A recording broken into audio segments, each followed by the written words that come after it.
Happy Saturday to everybody. We have for the third time super fan Mark, my number one fan, our number one fan, the dude. What's going on, Mark? What's up, Mark? What's going on, gentlemen? Glad to be back on for the third time. How's the new job, man? How's the new job? Everything good? So, everything's great. Yeah, it's picking up now. So, Good. studio hours. So it's pretty good right now. You have two jobs because your other job is to control the crazy chat sometimes and some of these trolls. Yeah. We much appreciate that, Ray. Ray doesn't need any introduction, sometimes. but Ray, show him what you have for us today. This is his introduction. So we call him Meat Sweats around here if you're new to the channel, and he's got a little something to show you guys. That's a look at that. Oh yeah. How big is that? How big is that fucker? pound. Is that a lot of butter on there? Do I see a lot of butter on top? It was some butter, but it was mostly cooked garlic with Parmesan cheese. Oh Oops. my God! That's, but then Meat Sweats, baby. Ray, on your worst week, and Thanksgiving might be that because it's everyone's unhealthy week. I think Thanksgiving is number one. What is your weekly calorie intake for like a Thanksgiving week? Right? Are you pushing like 80,000, 100,000? Like, what are we talking here? No, that's literally absolutely insanity, man. Like, I'm saying because there are some people who I watch like who will be like who are food eaters. Like I'm saying like professionally, and they'll say they're like, and also offensive linemen and D linemen. They're saying they're putting down literally like 30, 40, 50,000 calories. So 80 to 100 is, I mean, that. Okay. I don't even know if anybody's actually doing that who's actually living. Dude, on YouTube, I started watching some like random like drug busts and shit, like the body cam stuff, which is addicting as hell. And then I'm a big like I've watched that shit all the time, dude. It's crazy. Dude, cops are geniuses for one, and people are so stupid. Like they don't have their story straight. It's so easy that they're transporting shit. I had one. Why did people want body cams? I'm saying because that means they can never get away with anything anymore. No, but I saw one that came up a local Rockford guy, like right down the street, like 45 minutes from us. Swallowed a bunch of coke, like 18 grams of coke, bro. He swallowed 42 baggies of cocaine, and like didn't tell him for like 10 minutes, dude. 18 grams of coke, like you're dead. No way you survive that, bro. He dies. He just dies in the street. I'm like, dude, what a crazy death! Like that much blow in your system, like in your handcuff, dude. Like that's like probably the worst death ever. Rob, anyways, what do you got? I mean, you're frozen. I'm frozen, yeah. I'm frozen. I mean, me and Mark are fine, but you're not. I see that I'm frozen. Okay, hold on a second. You can hear me though, right? Oh yeah, well no, your audio is perfectly fine. Just want to let you know that you had this nice little dumb face, normal smile. You got better. I'm good. Yeah, there we Moving.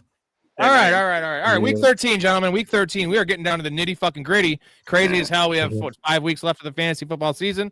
Excited for the fantasy playoffs. Hopefully, all you guys are.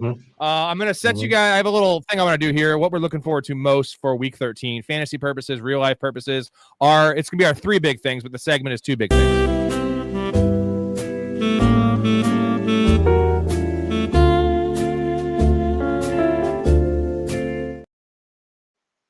Mark, I'll let you kick it off, man. What are you most looking forward to? What storyline, what game, anything NFL related you're looking forward to in Week 13? Okay, so 2 games that I think we should really keep our eyes on are the Arizona and the Bucks game, because Bucks are trying to, they're trying to keep their teeth in that division there, and also the Bills and the Steelers. Steelers are trying to stay atop of that division, and Bills are the 3rd team in the wild card looking in. So this is Steelers to stay ahead and Bills to keep their playoff hopes alive. Those are 2 big ones for me. What do you got, Ray? And yeah, I'm the Bucks, man. They need to win this game because now that division might be 9, maybe 8 wins because Carolina they're pretty much fraudulent. They're right behind them. Yeah, Bucks are so beat up, and if you're gonna have a 60% Baker Mayfield, like him at 60%, and that team's already beat up around him, like he can't be Superman with one arm. You know what I'm saying? Still freezing. Ray, what do you got? I know you're still freezing, bro.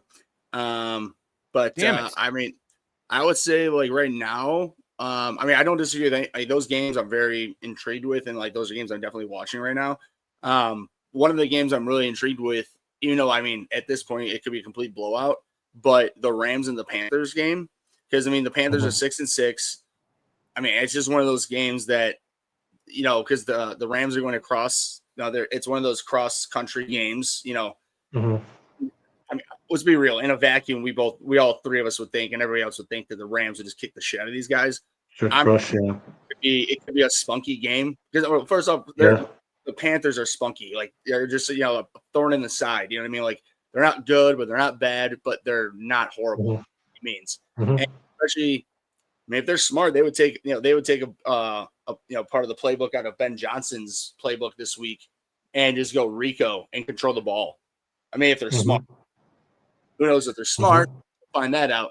But I mean, that's one of the games. I mean, I'm just intrigued. I'm more intrigued with those games you guys are saying. I mean, and also though, I mean, like the Texans and Colts game, man, because that's that's an AFC South divisional, like probably for the lead at this point. And I mean, dude, we all thought that that the Colts were looking so damn hot. I mean, they were. I mean, they were killing it, but like they've come more down to earth.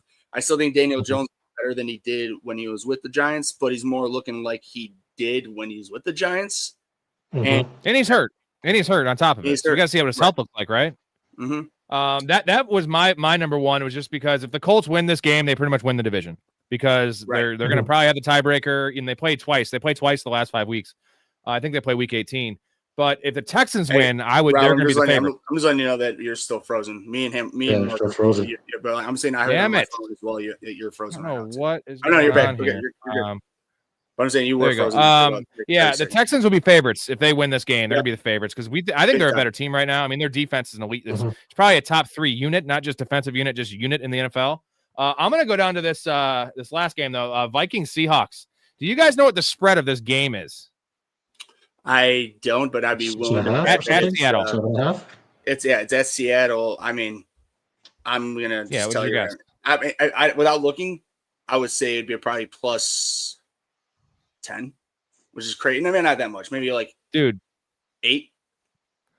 Plus 12. You can get the Vikings plus 12 right now with Max Brosnan starting. Dude, like I'm just saying, like, go back to the beginning of the year. Go back to like preseason, right? I guarantee if you look at the original odds, the Vikings were probably favored by 2 points.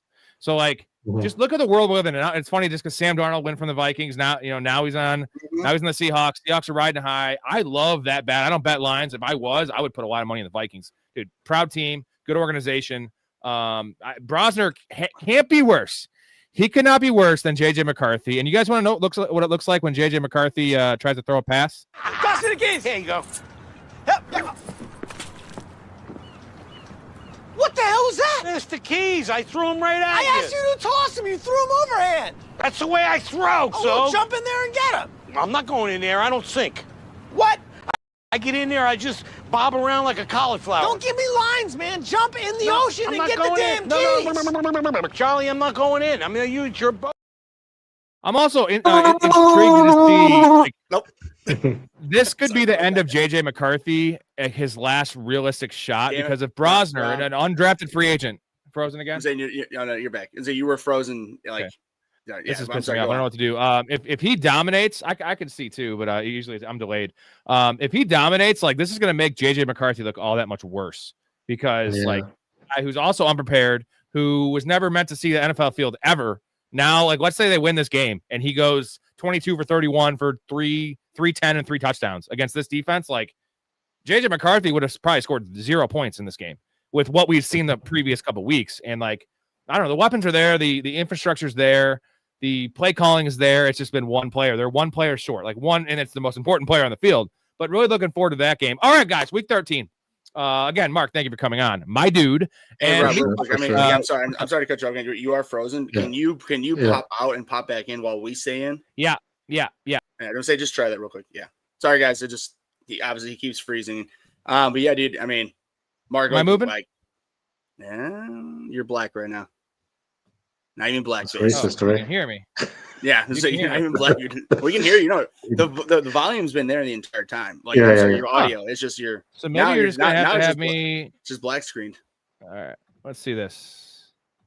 This is annoying. This is another thing I have to deal with here. Okay. Yeah, you're good right now. Should we get to the chat? Yeah, let's move it along. Let's do it. We have. I'd say, Rob. I know you won't be happy, but like if it happens, like your audio is perfectly fine. It's just that whatever reason your screen isn't up to par. Really weird. Hopefully I'm working out. Anyway, what's going on with Tyler Warren? Is he worth a start this week? I'll kick it to Mark.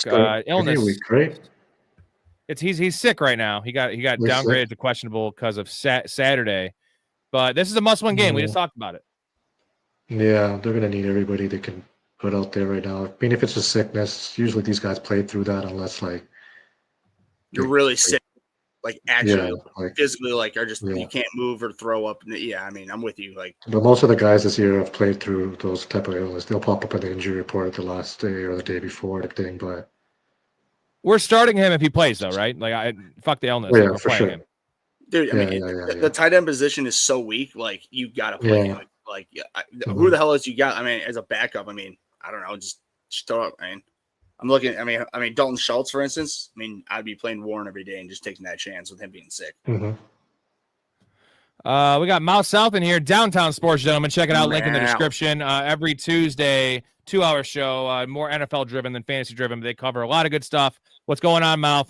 Marky Mark. Now it's time for the party to start. So now Marvin Harrison, Bam Knight, Josh Downs, or Trey Tucker.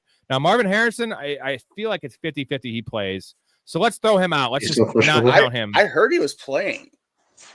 They said maybe. It's expected to play. I just don't know. And if he does, do you trust him? I'm clearly I like Michael Wilson more than him this week at least. Oh. Hey, Mark, did you hear that? He likes Michael Wilson more? Did you hear that? Yeah. This week, I'm season, I want Marvin Harrison. That was a great call, bro. That was Parker Washington 2 weeks before that, and then that was even better. So I mean, I'm not making fun of you. That was an amazing call by you. I'm just saying. So, no shit. Yeah. Bam Knight, I'm taking off this list. So it comes down to Josh Downs, Trey Tucker, Marvin Harrison. So what do you guys think? Ray, what do you think? Give me your name. I mean, at this point, I'd be definitely be going. Oh gosh. Man. If Marvin Harrison Jr. plays, it's Marvin Harrison Jr. Especially with Brissett. I mean, I understand that he likes Wilson more because like I said in the past, they were in together as backups, with their chemistry during training camp and everything else. But if Marvin Harrison Jr. plays, I play him, and I'm also going to play probably Trey Tucker, man. I mean, it's not. It's hard. I mean, it's a I'm not going to lie. These are not great options, but Marvin Harrison Jr. plays, he's the most elite out of the four. Bam Knight's out. I'm with you, Rob. That's just forget him. And you come down to Josh Downs and Trey Tucker as well. And I would just go Trey Tucker. You got just because Trey Tucker's getting 10 targets in this game, dude. He gets 10 targets every game. Now there's shit targets from Geno Smith. But Houston's defense elite, and we all know that. And Houston's defense, that's a big factor too as well, right? So, I mean, I would assume Indy's going to try to go run game, try to control the clock and all that. But the Houston's defense is elite right now. So, and with all the mouths to feed with Pittman and Pierce too, and Warren, So real quick, according to Scheffner, Bam Scheffner, he's set to return Marvin Harrison Jr. So if that's the fact, I'm going Marvin Harrison Jr. and Trey Tucker. And if you don't feel comfortable with Geno Smith, then I would go Josh Downs. But don't be shocked if Houston shuts him down. Just in general, just shuts down the pass game. And it's a hard. I mean, that's a hard question. Let's piggyback on that one for Marvin Harrison. So obviously, I made my piece. I will say this: full PPR, I'm going Michael Wilson over Marvin Harrison this week, just because the guy's fucking gobbling up catches. But let's say it's half PPR for JJ here. Would you go Marvin Harrison half PPR? Or would you guys both go Marvin Harrison full PPR over Michael Wilson this week? I would take Michael Wilson still. If you want the highest ceiling, you're taking the risk of getting 0 to 3 to 20 with Marvin Harrison Jr. But you're also, I'm saying with Michael Wilson, I think the safer floor. Yeah, exactly, 100%. The floor could be 8 to 10, and the ceiling could be just as high. Real quick, you guys see where we're at in the chat? 10:58. I'm going to reset my internet and just hop back in here. Hopefully that helps. Right now we're actually. Can you guys keep on just going questions? Yeah, I'm saying we're at 10:58 is where I last chat. So I'm not gonna be able to click on them for you guys. I don't know if you guys can click on them. Yeah, no, but I can keep on. Yeah, I'll just read it. So back in 5. Yep. All right, hey, David for 4G Tube, Tracy or Vidal and PPR.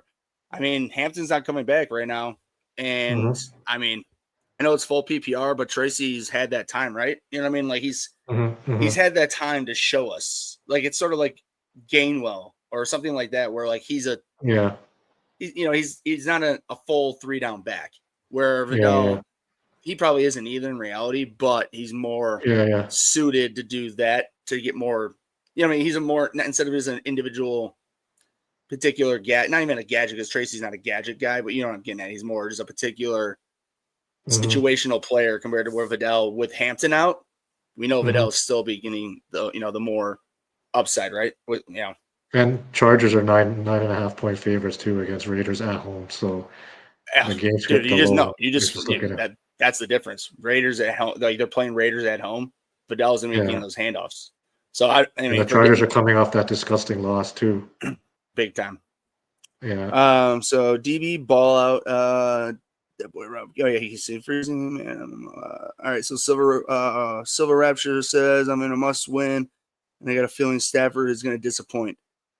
I mean, of course, there's always the opportunity for any quarterback to disappoint. I mean, and just in general, I mean, that's obviously an obvious statement. But like for me, Stafford right now, I mean, he's on a revenge, or like not even a revenge course. It just seems like he's on a mission right now to get his MVP. You know what I mean? Like I think to solidify his Hall of Fame career in my eyes.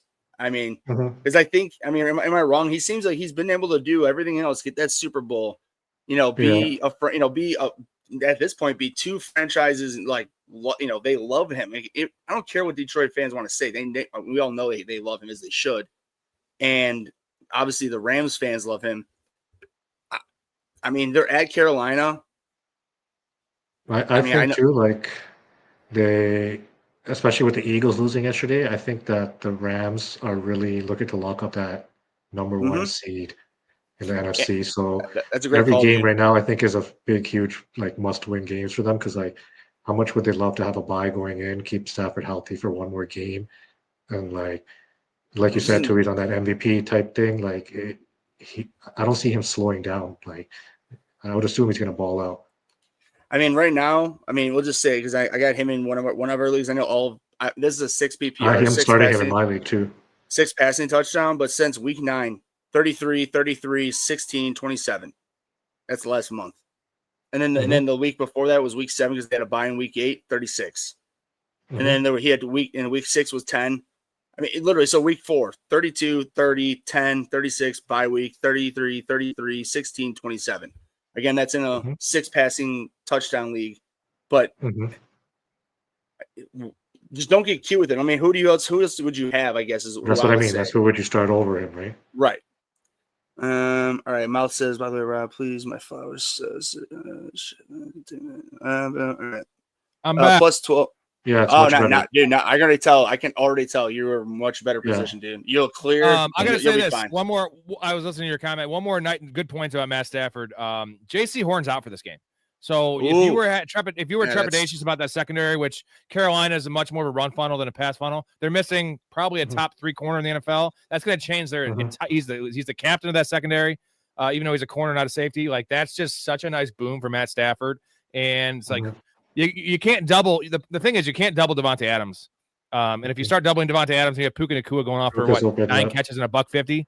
So easy money. Where are we at in the chat here? We're Mouth South was plus 12. Take Vikings on that line? Question mark. That's a lot of points, dude. That's a lot of points. Yeah, I would definitely not. And here's the difference. Here's the thing: the Seahawks, when they win, like typically they win a lot of games, they blow teams out.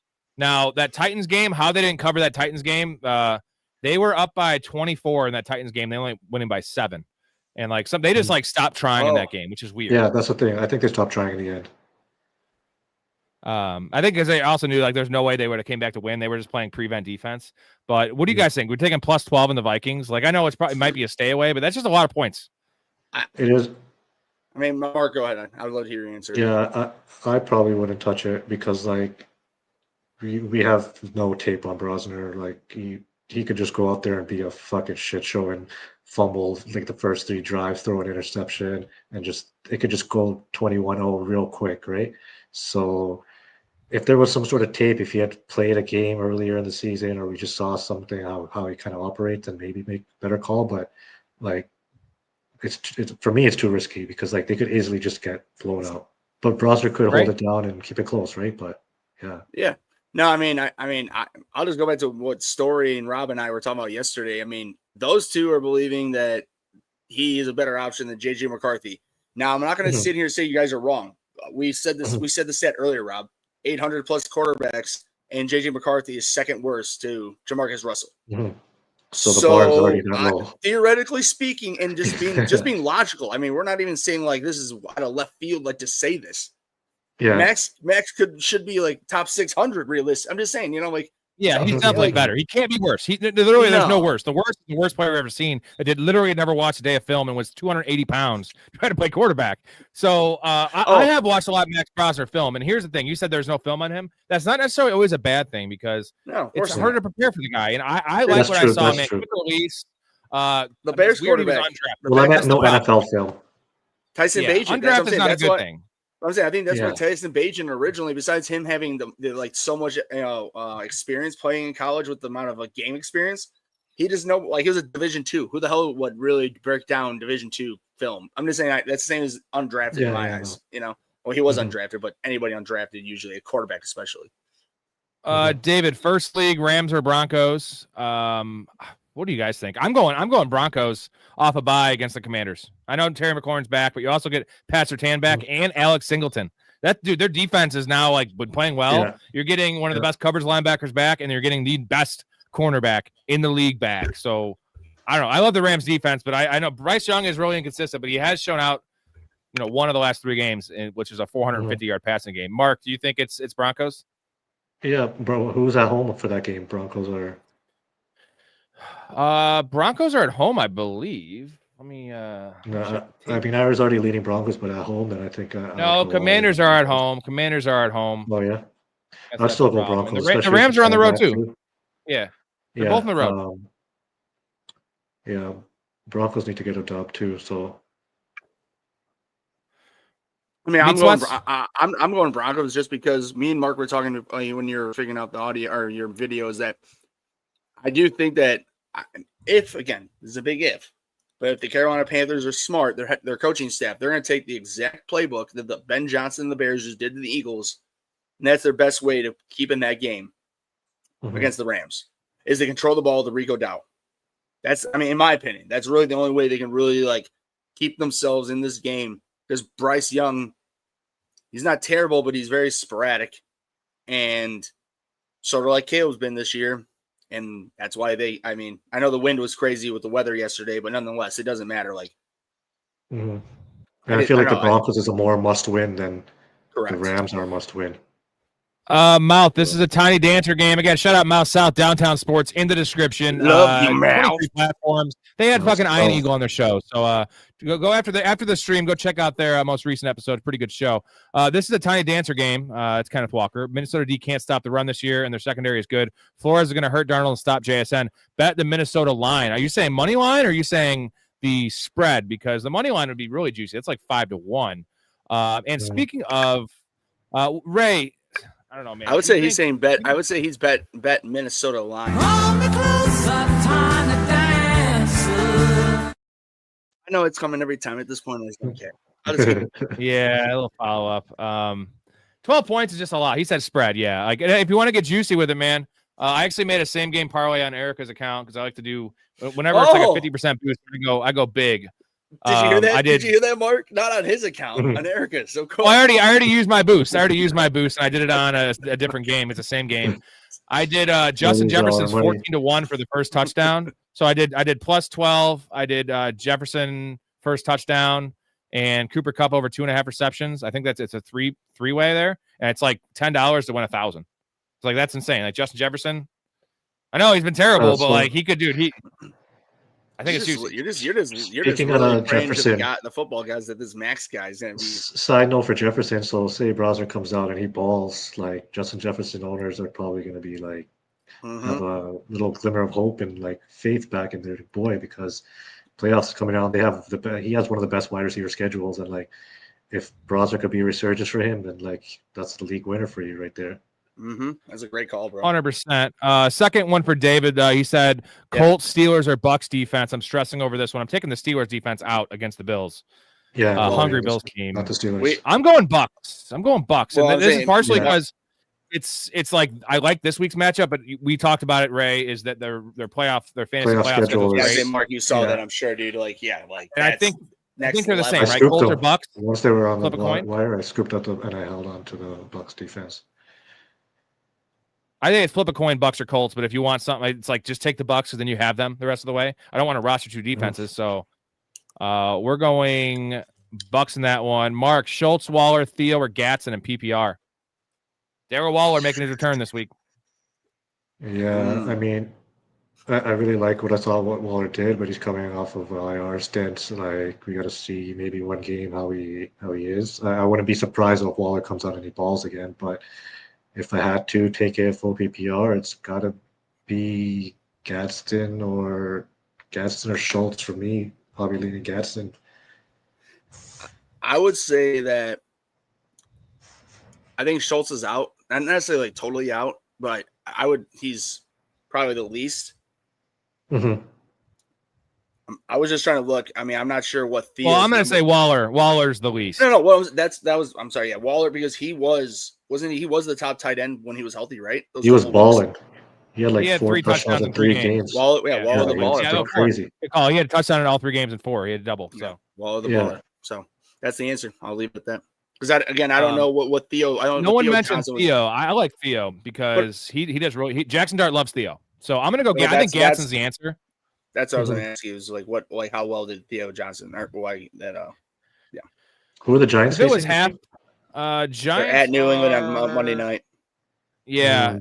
If it was half PPR, I'd be more inclined to go Theo, but a full PPR, Gadsden's is pretty involved, man, and I just like them coming off a bye. Well, it looks not a like big Gadsden guy personally, but what week did the Jackson Dart start? Like week 4-ish. Jackson Dart missed 2. Yeah, he started in week 4, and then he's missed the last 2 weeks. So Theo Johnson, 9 points. This is a half PPR. 9 points, 18, 4, 15, and then he got hurt. Pretty good. So I'm saying so that's not bad. And you have the almost the upside for Theo that Jackson Dart should run less. That doesn't mean he's not going to run a lot, but he should run less. So instead of 11 carries, and then like 5 quarterback design runs, they're going to have 9 carries and 3 quarterback design runs. Hey, that could be an extra target. Matt says Vikings team total for the over is 14.5, and it's plus odds. So what you could do theoretically is move it down to 13.5, go over 13.5 for like minus 120. That's just really concerning for the Vikings. I know the Seahawks have an elite defense, but like, bro, this isn't college football. Like 13.5, this is high school shit. Like, what are we talking about? Kevin O'Connell. This is the NFL, especially with the weapons they have. And Sam Darnold has been known to throw in some pick sixes. You know what I mean? You can get one of those. And Vikings defense has done that before. Howdy, gents. Good to see Mark on. We all love seeing Mark on. Who else had AJ Brown and JMO this week? About damn time. Well, more so for AJ Brown, because let's be honest, AJ Brown was a 2nd-round pick. JMO was a 5th. He actually was trending down towards draft season, so he was like a 6th-round pick. It's been fine. It's been a bumpy ride, but like if you drafted Jameson Williams thinking it was going to be fucking all roses and like wide receiver 2 numbers every week, you're fucking fooling yourself. Like, watch the film. Jameson Williams is the definition of a boomer bust. He is Deshaun Jackson reincarnate. That's what he is. Plus, St. Brown got hurt too this last game, so who knows where that could have ended up too as well, right? We got to keep that in mind. Yeah, that definitely made his numbers really go off. But I would say since Dan taken over the play calling duties, he's had that's true too. Like he's been a wide receiver 1 or top 15 guy 3 out of 4, and unfortunately the 1 out of the 4 was a zero burger.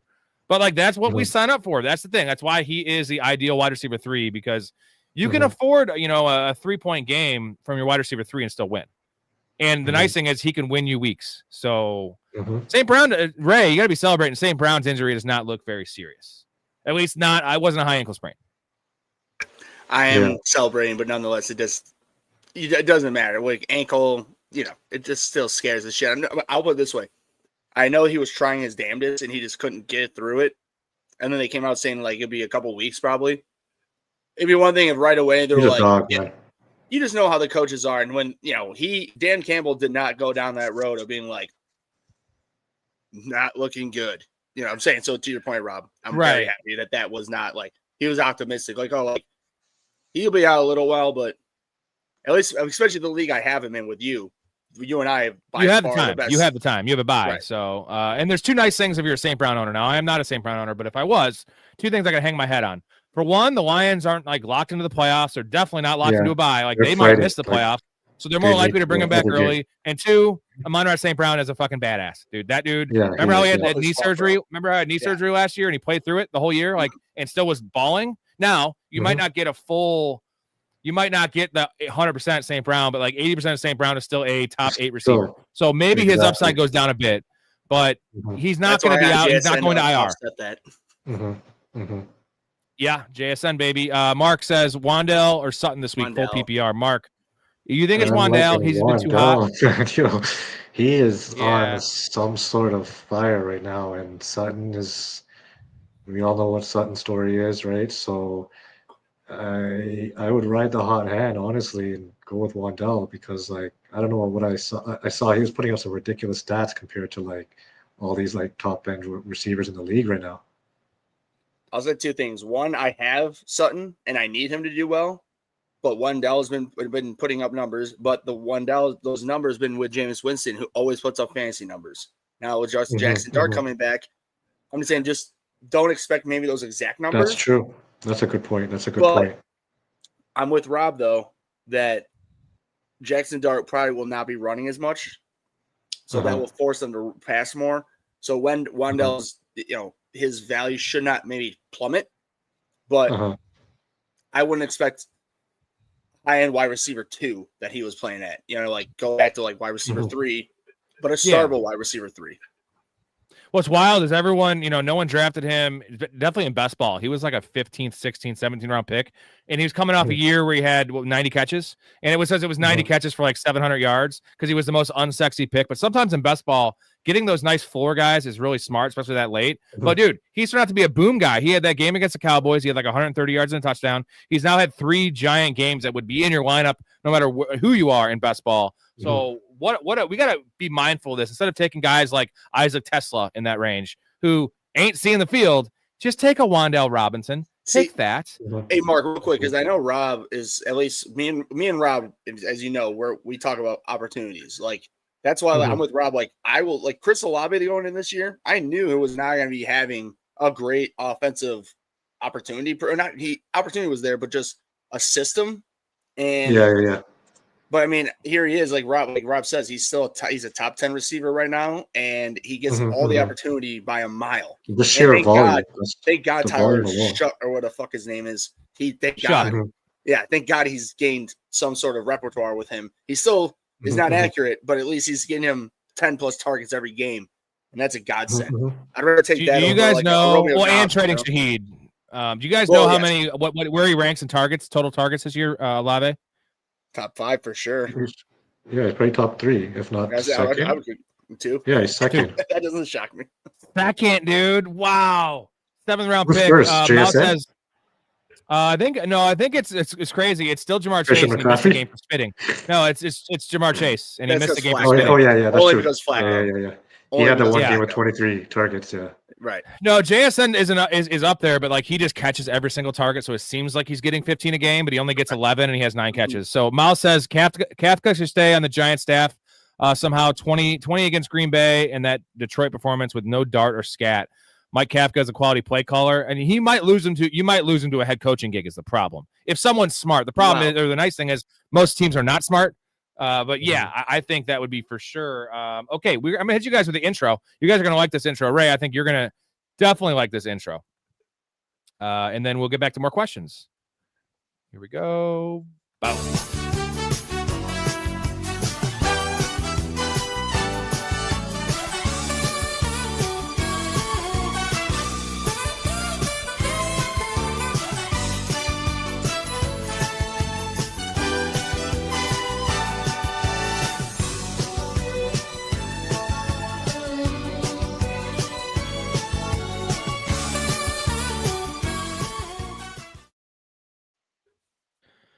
These coaches are so. It's the same one from yesterday. I forgot you were on yesterday, but I have a clip for you. I have a clip for you regarding. This is the Eagles coaching staff. All of them, all rolled into one. Simple Jack The story of a mentally impaired farmhand who can talk to animals was a box office disaster that many critics called one of the worst movies of all time. Got a good brain. I think you've got a fine brain, Jack. You make me happy. But now the question is, can Speed... So fucked, man. So funny. You can't make them, you know the saying, like, they don't make them like they used to. You can't make them like that anymore. That's just, I mean, that's probably real. I mean, you probably shouldn't make it. I'm all for it, though. Thunder? I've seen it like back in the day, but I'm not. Oh, dude. So, long story short, I told Rob this yesterday, and he's like, yeah, they've been saying that for years. But what I've heard recently is that they're the Tom Cruise character, they're making like their own spin-off for him. A spin-off of him? That's jokes. Yeah, that's my favorite Tom Cruise performance. Adam says, is Olave playing worth a start? Yeah, it's back spasms. It was concerning when it popped up midweek and it was during a practice, but I would say he's playing. If he's playing, he's a must start. Wednesday, he went out with that back injury. Thursday, he didn't practice. Friday, he practiced in full. So, I mean, I got him in 2 out of 4 leagues. I'm taking that as he's playing. Rob has him a lot as well. Top I mean, he's 12 play. Right. Mm-hmm. Again, we just said it. Number 2 in the NFL in targets. Number 2 in the NFL targets. Like, that opportunity is unlike anyone else. I don't care. I don't care if JJ McCarthy was throwing the ball. I'm starting him. David, if Darren Waller plays, do I start him over Juwan and PPR? I'm not doing that. No, yeah, Juwan's such a great. Juwan has a good floor. Yeah, the floor is amazing for Juwan. Yeah, especially with tight end. Ever since trading Shaheed, like, and Kamara's gone, like, dude, what do they have? He is literally the number 2 option in that offense. And Juwan Johnson, and now will be Hill, but Hill. And the key thing is, guys, is it's PPR. Like, if it was standard, okay, Darren Waller's way more likely for a touchdown. We saw that, but is Darren Waller ever going to have a 7-catch game? I think not. We've seen Juwan do that multiple times. How dare you talk ill of Tua? In Bam's situation, no Benson, no DeMarcado, and they don't like Carter. But the problem is Bam's also hurt too. He's questionable for the game. And Tampa's D is shipped. They're also really good against the run. They're really good against the run. Now they haven't been as sturdy recently, but I mean, maybe if it's a good report, like he's a full go, I could see that. But like I know they don't like Carter. They don't like any of these guys. Is the point? Like, do they like any of them? Mark, is there one guy they like? I think they like Trey Benson, but he ain't playing. Yeah, I don't know. Honestly, if Bam's a guy he's going to start, then I mean, if you have to play him, yeah. But I wouldn't be too hopeful about anything about it. But I'm just circling around to the Benson situation. Like, now I'm like in almost like 9 out of 10 panic mode because like I was relying on him to be my second flex spot going into the playoffs. I wanted at least 2 games going into the playoffs of him getting his like sea legs back. But yeah, like he comes back next week. Yeah, I'll be a little bit more hopeful, but if he doesn't come back till week 15, I can't. He can't. No, he can't come back week 15, Mark. If he doesn't come back this week, next week he's done. He's close. Oh, yeah. That's even worse. Yeah, at least we're gonna know. At least we're gonna know. Yeah, that's true. It just sucks. I mean, like, it really does, man. Like, I guess here's the thing: is that unless you're completely desperate, which of course everybody is desperate at this point, we're literally at like breaker, shit or get off the pot moment. I mean, with me, for instance, in one of our leagues I'm in with Rob, out of my 4 leagues, I have Bijan and Kyron Williams starting, and then I have Benson and both running backs for the Chiefs. And I'm just purposely keeping them because if an injury happens to Bijan or Kyron, I mean, I'm already going to be done, but yeah, at least when I have at least some sort of hope. And Benson's the best hope, but like Rob said, well, no, he's not going to play sooner or later. Anarchy Max says, is it crazy to say that if Stafford wins MVP and Super Bowl, he could retire?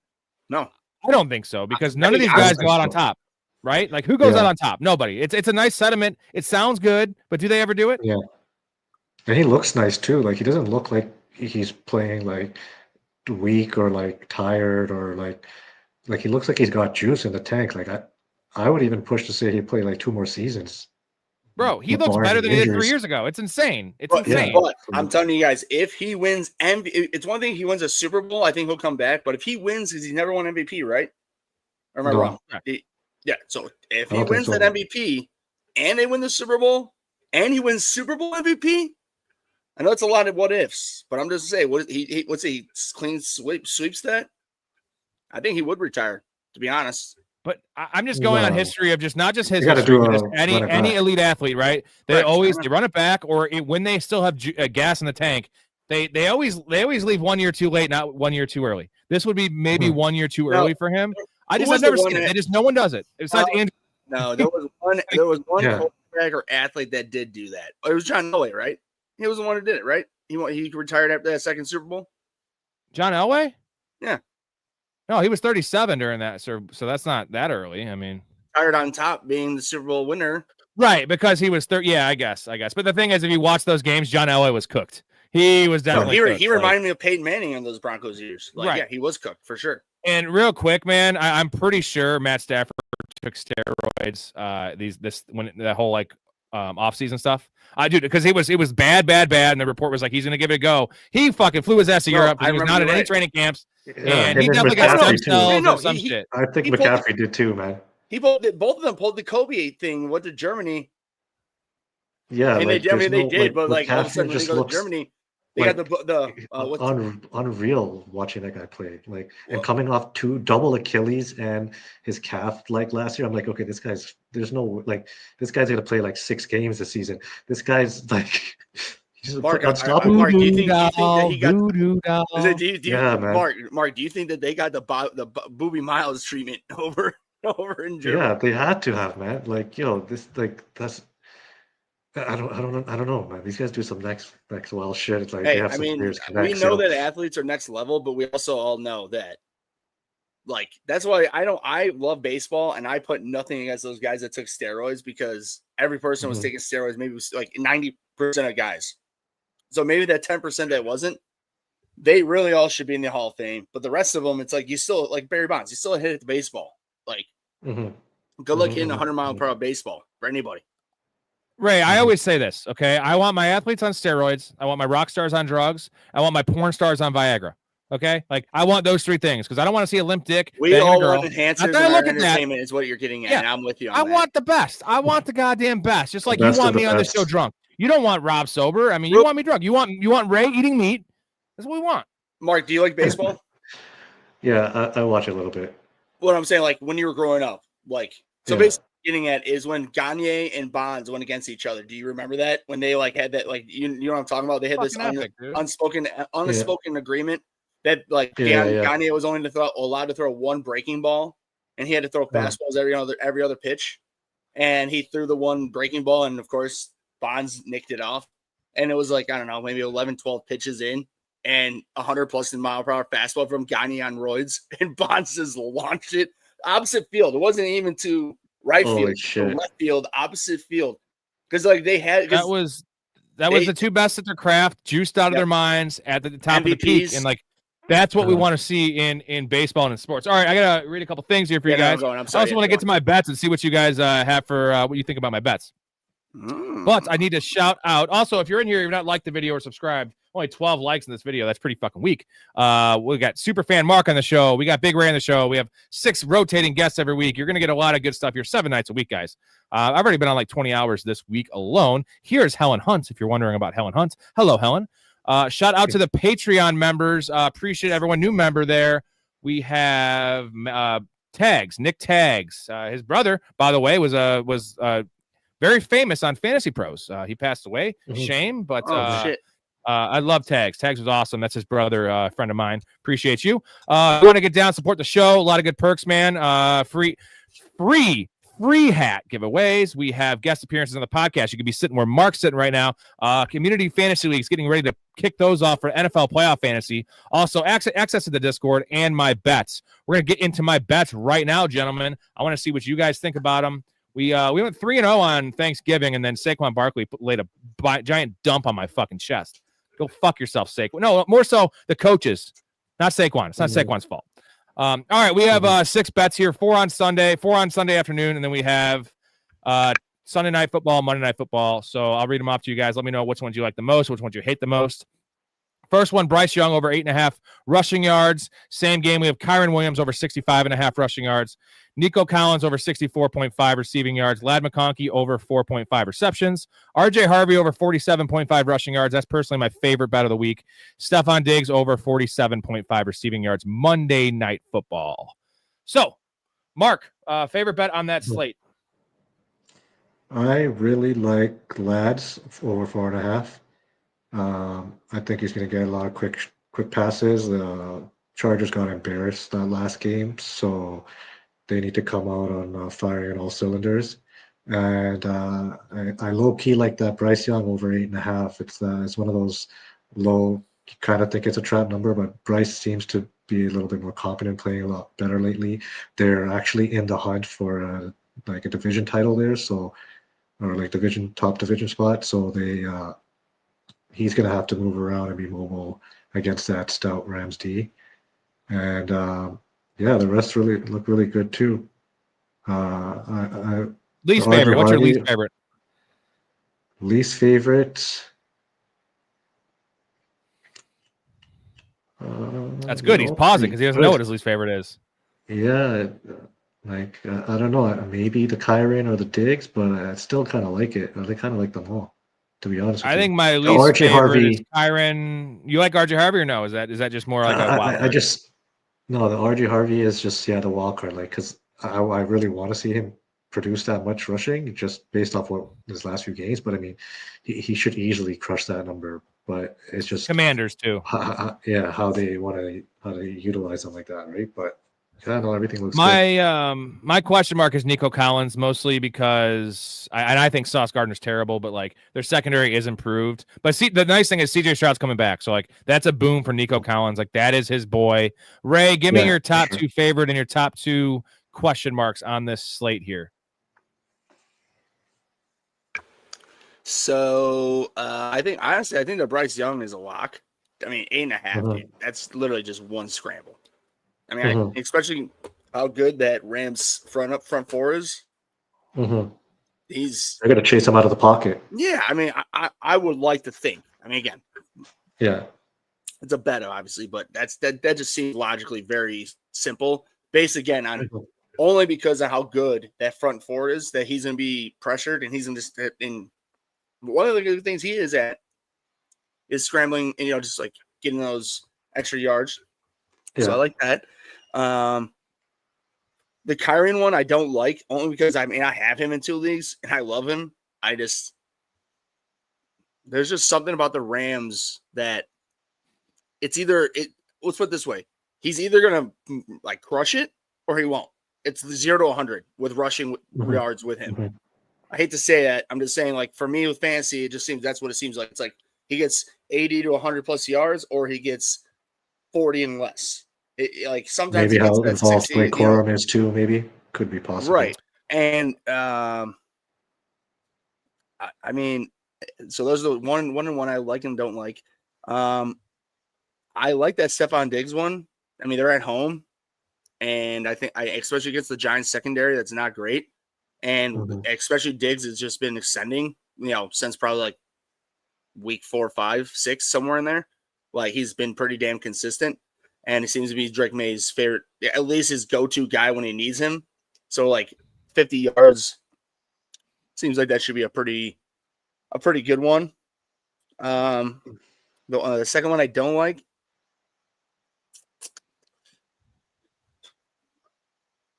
I hate to say it's just RJ. I hate to say it's RJ Harvey, dude. It's just because we don't know. Like they use him. We know like he'll get over like 80 yards total. I'm pretty confident in that. And that's what his number is there. It's just that yards and for rushing. I mean, it's just receiving and rushing. They haven't showed us that, like, I don't know why. Like Sean Payton's just fucking ran us, but I don't know, man. It just here's why I do like that one. It's a rookie. He had 1 game under his belt as the starter, right? It's the post-bye bump, and it's the other 2 guys there. It's Jaleel McLaughlin and Tyler Bidet. Like those guys are smaller than RJ Harvey. So when they're going to be beating the Commanders, when they're salting the game away, I think it's going to be RJ Harvey in the game. I could be wrong. Could be McLaughlin. Sean Payton's also an idiot. That number is just really low. So there they are, gentlemen. If you want to get these odds early, like I place these on Tuesday and Wednesday, got to get in the Discord. So join the Patreon, link in the description, or go to professionalfanatics.com for all the details, man. You get a lot more than just the bets too. Discord community, this chat, this show, this community 24/7. It's entertaining, it's knowledgeable, it's positive. Well, and Rob breaks everything down. Like, it's not just like one group chat, even just like two, like one with the bets, one with a group chat. It's like there's literally like probably 6, 7, 8, maybe up to 10 different sub channels. So, AK, from your bets, your trades, your lineups, your questions, our sits, drops, ads.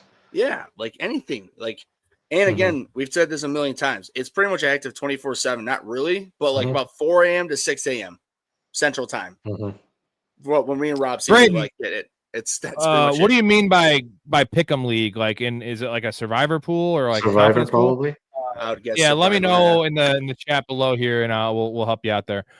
Chase Brown's been killing it. Now the problem is, you saw Samaje Perine. This definitely takes away the upside. The floor is still there for Chase Brown because the receptions are there, and the offense will be better. But where would you guys rank? Because right now he's RB12 in the year, and he's been a top 10. The last 6 weeks. Mark, where would you rank Chase Brown rest of season? Is he top 12 for you? Oh yeah, with a Burrow back too, man. Like his floor it's gotten that much higher. Like it was already at a solid level, but like it increases that much more, and then his upside is just like it's better. Like the Bengals looked really good last week, and like something I want to touch on is like their defense was playing a little bit better. Like a couple weeks prior to Burrow coming back, and then Burrow came back. It's like I feel like they rally and they try a little bit harder, knowing that their captain is back, right? So, like we saw it last year too. They won out the rest of the season to try to fight into the to get that division spot or the last wildcard spot, whatever it was, and like it came down to the last game to see like they needed a lot of things to happen in their favor. So. I mean, I don't know what the mathematics is on that too, but like Chase Brown, like his floor is increased, and he's definitely should finish in top 12. Like, but I would say probably in that 11, 12 or 10, 11, 12 range. What you got, Ray? The only thing, Mark, that I would say is that in a vacuum, you're right. Is the problem is that and again, the only reason I would know this is because I'm one of my 4 leagues. I've had so much injuries. Like the other 3, I should make the playoffs. The one, I mean, I'm right outside the like when I say this because I have the same record as the guy 6th in place, but I have lower points. So I'm saying I'm fighting for that to get in that league. But I have so much injuries. So prior to Perine getting injured, I picked him up, and he was being a thorn, man. I mean, that's my only issue is that it just seems as if that for like. He's not a bad player. I mean, Perine's been around I remember when he was drafted. You know what I mean? Like, he's been around forever. It's just that's the problem. Like, he's not good enough to take it over. That's why Chase Brown's the starter. But he's just good enough to be a thorn in the fucking side of your ass. And I mean, he was getting goal lines carries, dude. And just like, what's wild about Perine is he's a 235-pound third down back. It's fucking weird. Like, but he's probably the best pass blocking running back in the league. That's why he's out. And that's why he plays. And I mean, I'm just very worried that it will come down to Chase Brown being in between the 20s and Perine getting more. He gets vultured. Exactly. And honestly, maybe it could be in between the 10s. So from the 10 and the 10. Right. And then Perine gets within the 10 and just gets, you know what I mean? Like, it's because especially with the blocking. Yeah, I could see that. I could see that. If you're a running back, the nice thing is that he's explosive. NFL, man. That's the nice thing. He can score a long one. Max, week 14, full PPR. Ooh. Fannin versus Tennessee, Waller versus Jets. This is Fannin for me, and it's not even close. Like, unless Waller comes out and plays 55% of the snaps week 1, as in this week, his first week back, I'm still not fucking around with Waller. So Mr. Shador Hader is all on for Fannin's tight end. Got it. Well, that's because Shador can't throw the ball downfield. So besides one throw, hey, I'm just playing devil's advocate. And that's a good answer. That's thank you. Thank you. Is the Chargers front 7 better without Joey Bosa? Absolutely. The Chargers front 7 is definitely better without Joey Bosa. Absolutely. I'm always looking for Jack Doyle. My timing was a little off on that one. I had to go find it. God dang it, dude. Here's the thing: if you watch this year, Joey Bosa's okay. He's always injured for one. This year, he's actually stayed healthy. But Joey Bosa might be the worst defensive end in the league I've ever seen, at least recently, in setting the edge. He gets fooled on every single RPO. You know, he always crashes down, and it's just wide open to the outside. He's just old and diminished, and he's fine. He's fine for the Bills, not good for what the Chargers were doing, and that was a fine. It was fine for them to lose him. He seems like Jared Allen on the Bears. When like Jared Allen came to the Bears, it was just like a mismatch. Like, I mean, like it wasn't complete mismatch because like Jared Allen played the position we needed, but clearly just I don't know. Yeah, it's just out of sync. And Joey Bosa he's not even in the Hall very good. He's just going to be overall a super solid player in his career, above average. Above average to good. Thank you, Steve. I know this is a work buddy for you, Ray, because he called you Ryan, and only people you work with will call you Ryan, and like maybe your mother. If you're questioning joining the Discord or Patreon, this guy doesn't play around about bets. He's already made me quite a bit of money in a short amount of time being a member. Shout out to Rob and Ryan. Those of you who don't know, Ray is it's not actually his real name. His real name is actually Meat Sweats, but then they switched it when he was 7 because people were ripping on him. So it's Ray, Meat Sweats, and Ryan. Thank you, Steven. And don't forget to tip your bartender. Say that to everybody. It's optional. It's optional, right? Yeah, I think tipping bartenders is optional too, right? I'm being honest, dude. He calls me and he's just like, yeah, dude, like I've been putting $10 because he asked me originally, does he does parlay? No, don't do parlays. He does individual bets. He's like, okay. Yeah. And then he's been making money. And then he called me literally before, I think Wednesday before Thanksgiving. He's just like, all right, fuck this. Like, I'm just gonna keep betting more because I got money in my account. I'm just gonna keep betting higher until it's gone. I don't advise that because then you get a bad week and all of it's gone. No, but no. When I say higher, he's not saying like, from 10 to 100, but like maybe 10 to 20 or something. Right. Yeah, but like, that's the thing. It's one of the discipline in betting, and like I've been paying my rent. I have been paying my rent with gambling, which is not ideal. I mean, but it's been working. Now I can't rely on that forever, but. I put about $150 on all these. So he would not rely on that. But I'm just saying he told me I've been only putting $10 per bet. He's like, I'm thinking to up it because I've been winning. And I'm like, yeah, well, fucking do it, man. Because Slizzy, I'm gonna just pound through this one real quick on my own. Olave is second in targets in the NFL, and Devin Neal is a question mark at running back with Taysom Hill pillaging touchdowns. So Chris Olave is a wide receiver too. So we're starting him in any form, even in standard. I want Olave. Standard's close, but it's still Olave there for me. Mm-hmm.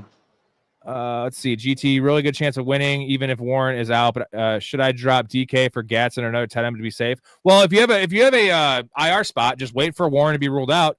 Then pick up somebody, because I wouldn't drop Shamir DK just for no reason. Because I'm telling you, Tyler Warren, what would you guys say? 80% chance he plays? Yeah, for sure. They need to play. This is it. This is not it. Like if it's not a body injury too, that's very little concern. It's a huge divisional game for them, man. Like he needs to play. Yeah. Damn, how is Gatson available on your wire? Yeah, that too. You know what? Fuck it. Actually do it. If Gatson's available in your wire, it's probably a 10-team league. So you could just drop DK in a 10-teamer. If I'm doing the math correctly, like Gatson's not available in any of my leagues. Mm-hmm. No. Is he available in any of your guys' leagues? No. Right. So if he's available, then I'm guessing Gatson's the play there. Pick him up anyway, just as insurance, because DK is not really going to crack your lineup if it's a 10-team league. He's probably your wide receiver 6.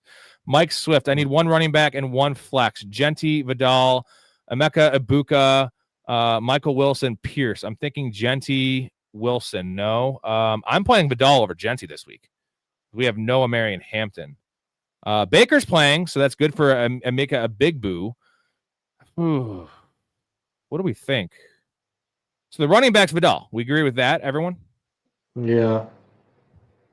And then it's either hard to not play Buka. Like, well, it depends on the scoring too. He didn't say the scoring. Mike didn't say the scoring. Let's just call it full PPR.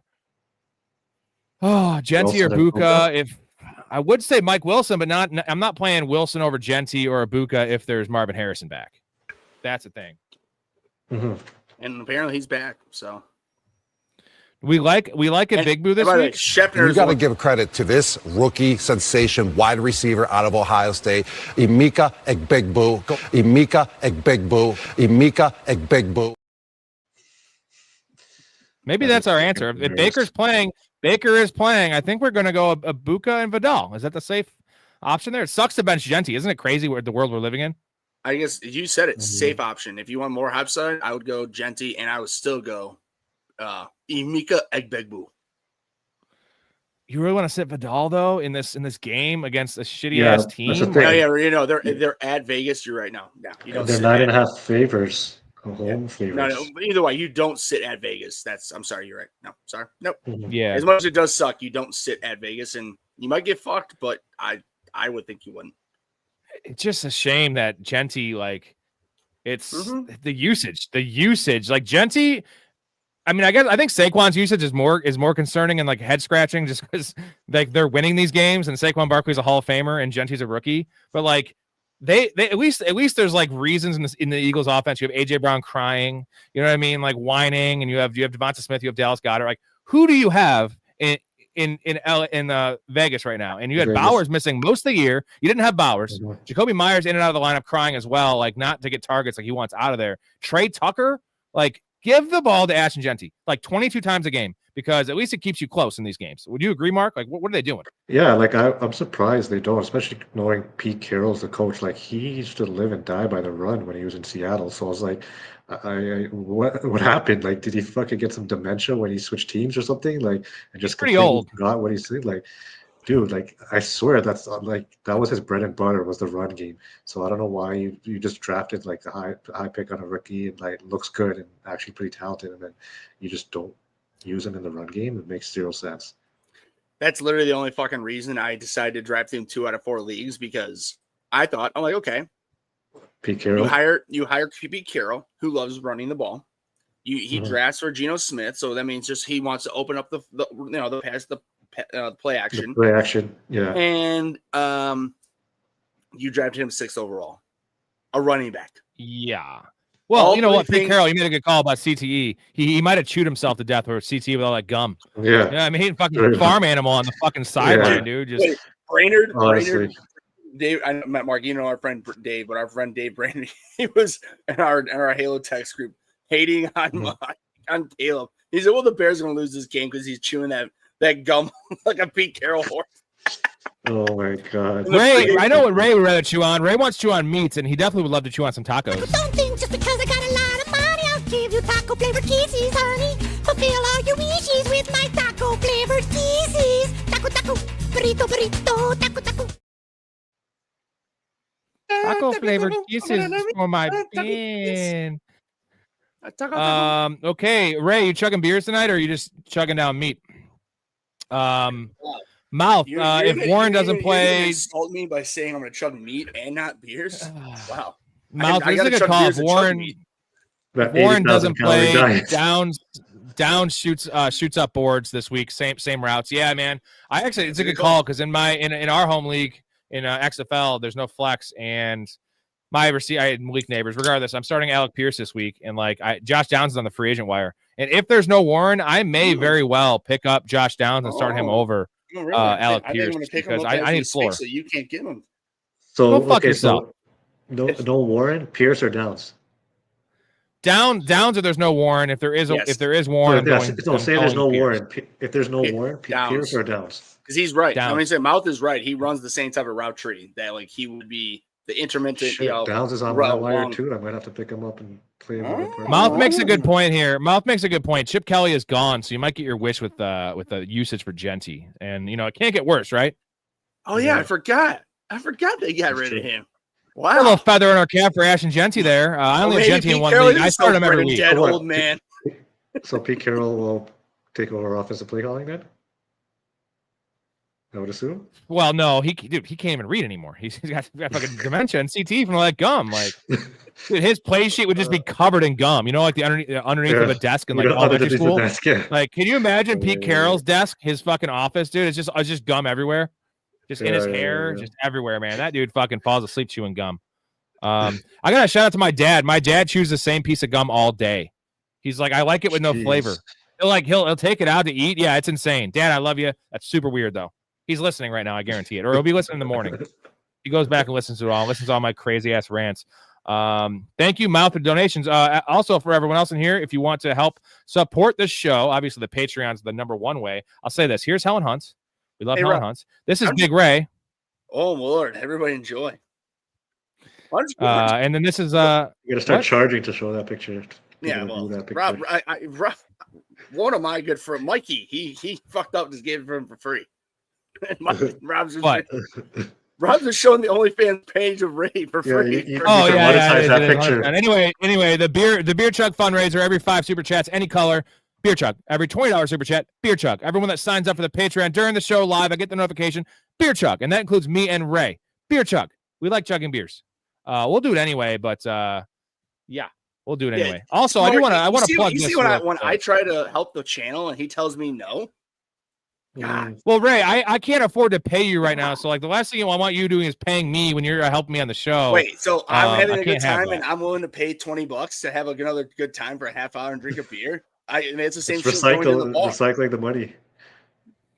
Same difference, man. Don't tell Ray not to have a good time. All right. Don't have a good time. Oops. All right. Stem cells are legal, right? I don't know if they're legal, like for like they're legal for if you have like cancer or something. No, stem or cells like are like a legal. major. It's just it's not just like, oh, I'm weak and I'm gonna go get some stem cells. It's legal for like actual like if you steroids won't help you, stem cells are the next like level up thing. Yeah. Basically, if you're super weak and you need help on that level, it's just to like replenish, like if your body's fucked up or weak or something. No, that's what I mean. Yeah, it's not just like answer. Right. It's not just like, oh, I'm just weak-bodied and like it's not Christopher Reeves in South Park where he's just slurping up stem cells to become Superman in real life. Would you guys start Bo Nix or Dart this week? Bo Nix or Dart? Ooh, my opponent has Wendell. Ooh, that does matter. 4 points or 6 points? In a 4 point? Ooh, yeah, we'll go 4 point Dart, 6 point Bo Nix. Is that pretty fair? Yeah, I can fuck with that. Yeah. Mm-hmm. This is for week 15. You start Drake May week 15 against Buffalo or Burrow versus Baltimore. That's just Joe Burrow, baby. We just saw Joe Burrow. Just because the matchup. Joe Burrow. But again, hey, real quick though, 4 for passing, 6 for rushing. May's got the upper hand on that end because Burrow can't run worth the shit right now. GT says, Mark, you got to speak up because your audio is a little quiet. So start yelling like I do. Damn, good call. Silver says Jay Horn and Merrick both out because he's suspended. That's second because he punched Juwan Jennings in the dick. Yeah, here's the thing. This year, Juwan Jennings has been super annoying, so a lot of us want to punch Juwan Jennings in the dick. So thank you for doing it. We all wanted to do it, but also maybe don't punch people in the dick. Don't spit on people and punch people in the dick. 2 rules in this channel. We don't want any of that. Keep it positive. Yeah, that was actually pretty funny. It was pretty funny. It was pretty obvious too. When in doubt, Rob. Oh yeah, we have a chug. Cool. Ready? Let's get some mouse comment here. Super chat while we do it. Now kiss his mouth. Where the gum lands is where Genty has to run. Well, if they give him carries.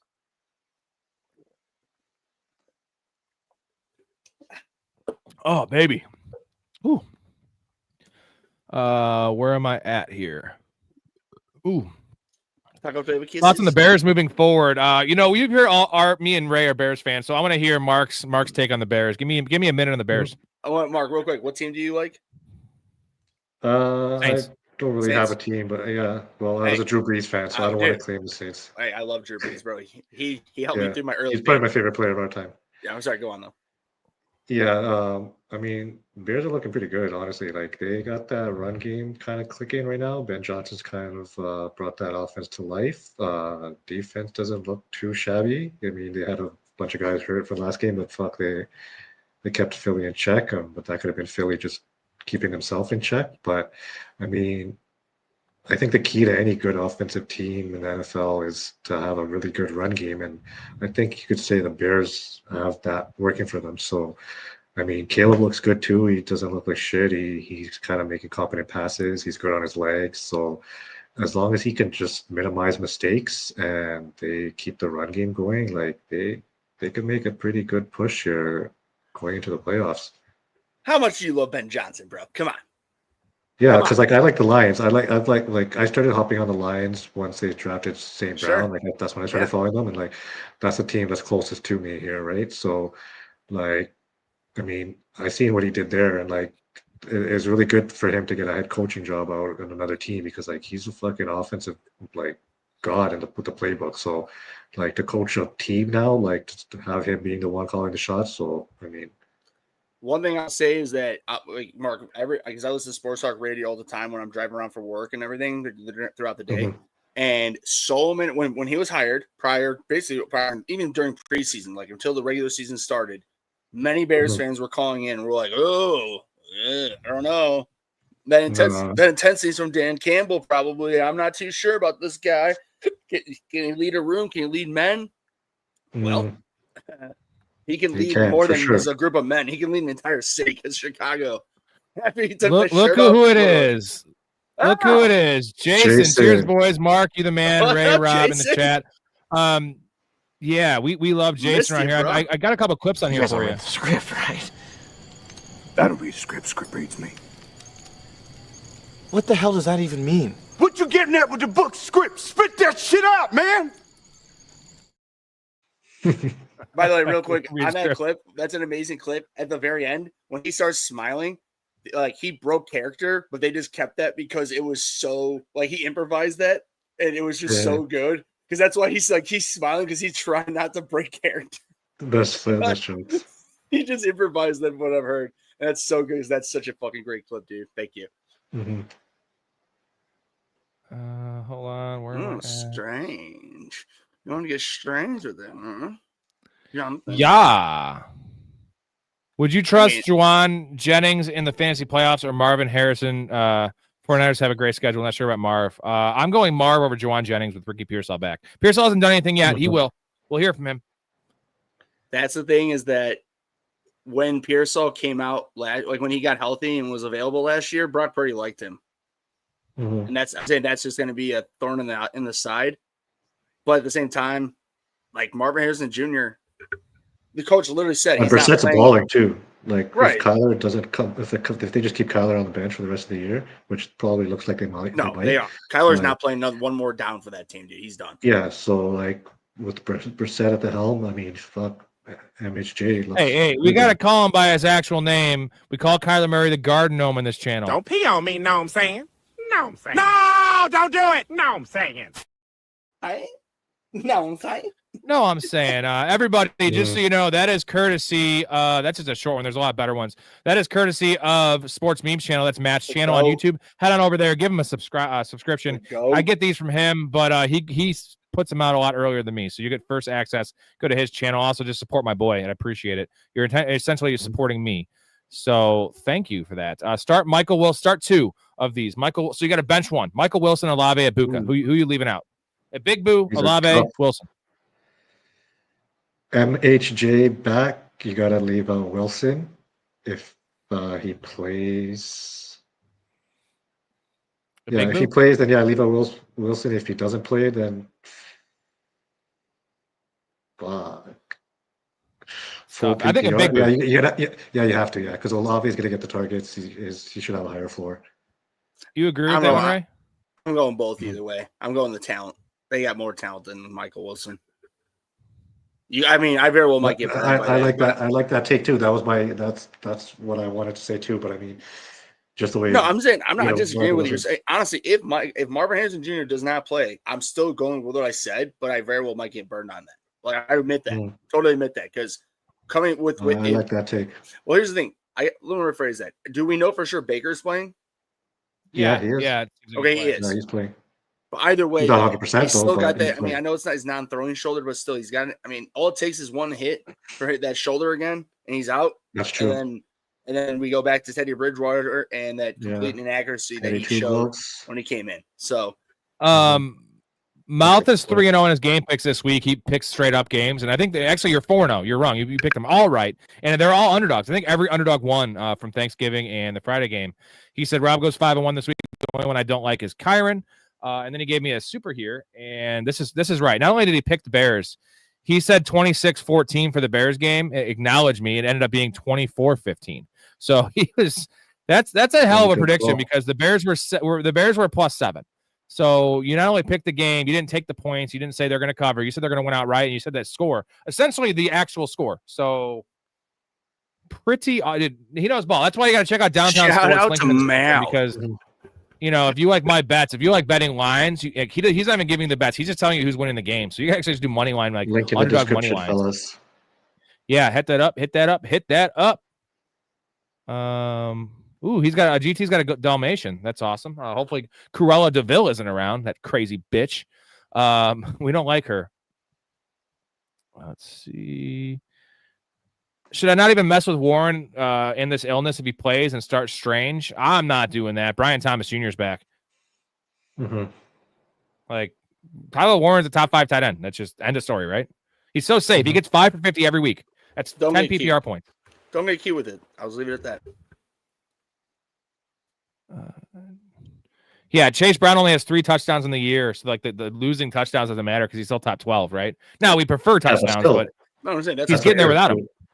He's putting up points without him. So imagine if he starts getting some touchdowns from now till the end of the season, like that floor is only going to get higher with along with the ceiling. Jay Moore, I pay my rent doing Uber Eats. Also a good option, you know. Maybe I might have to start doing that if this channel doesn't work out because I don't want to ever get a real job again.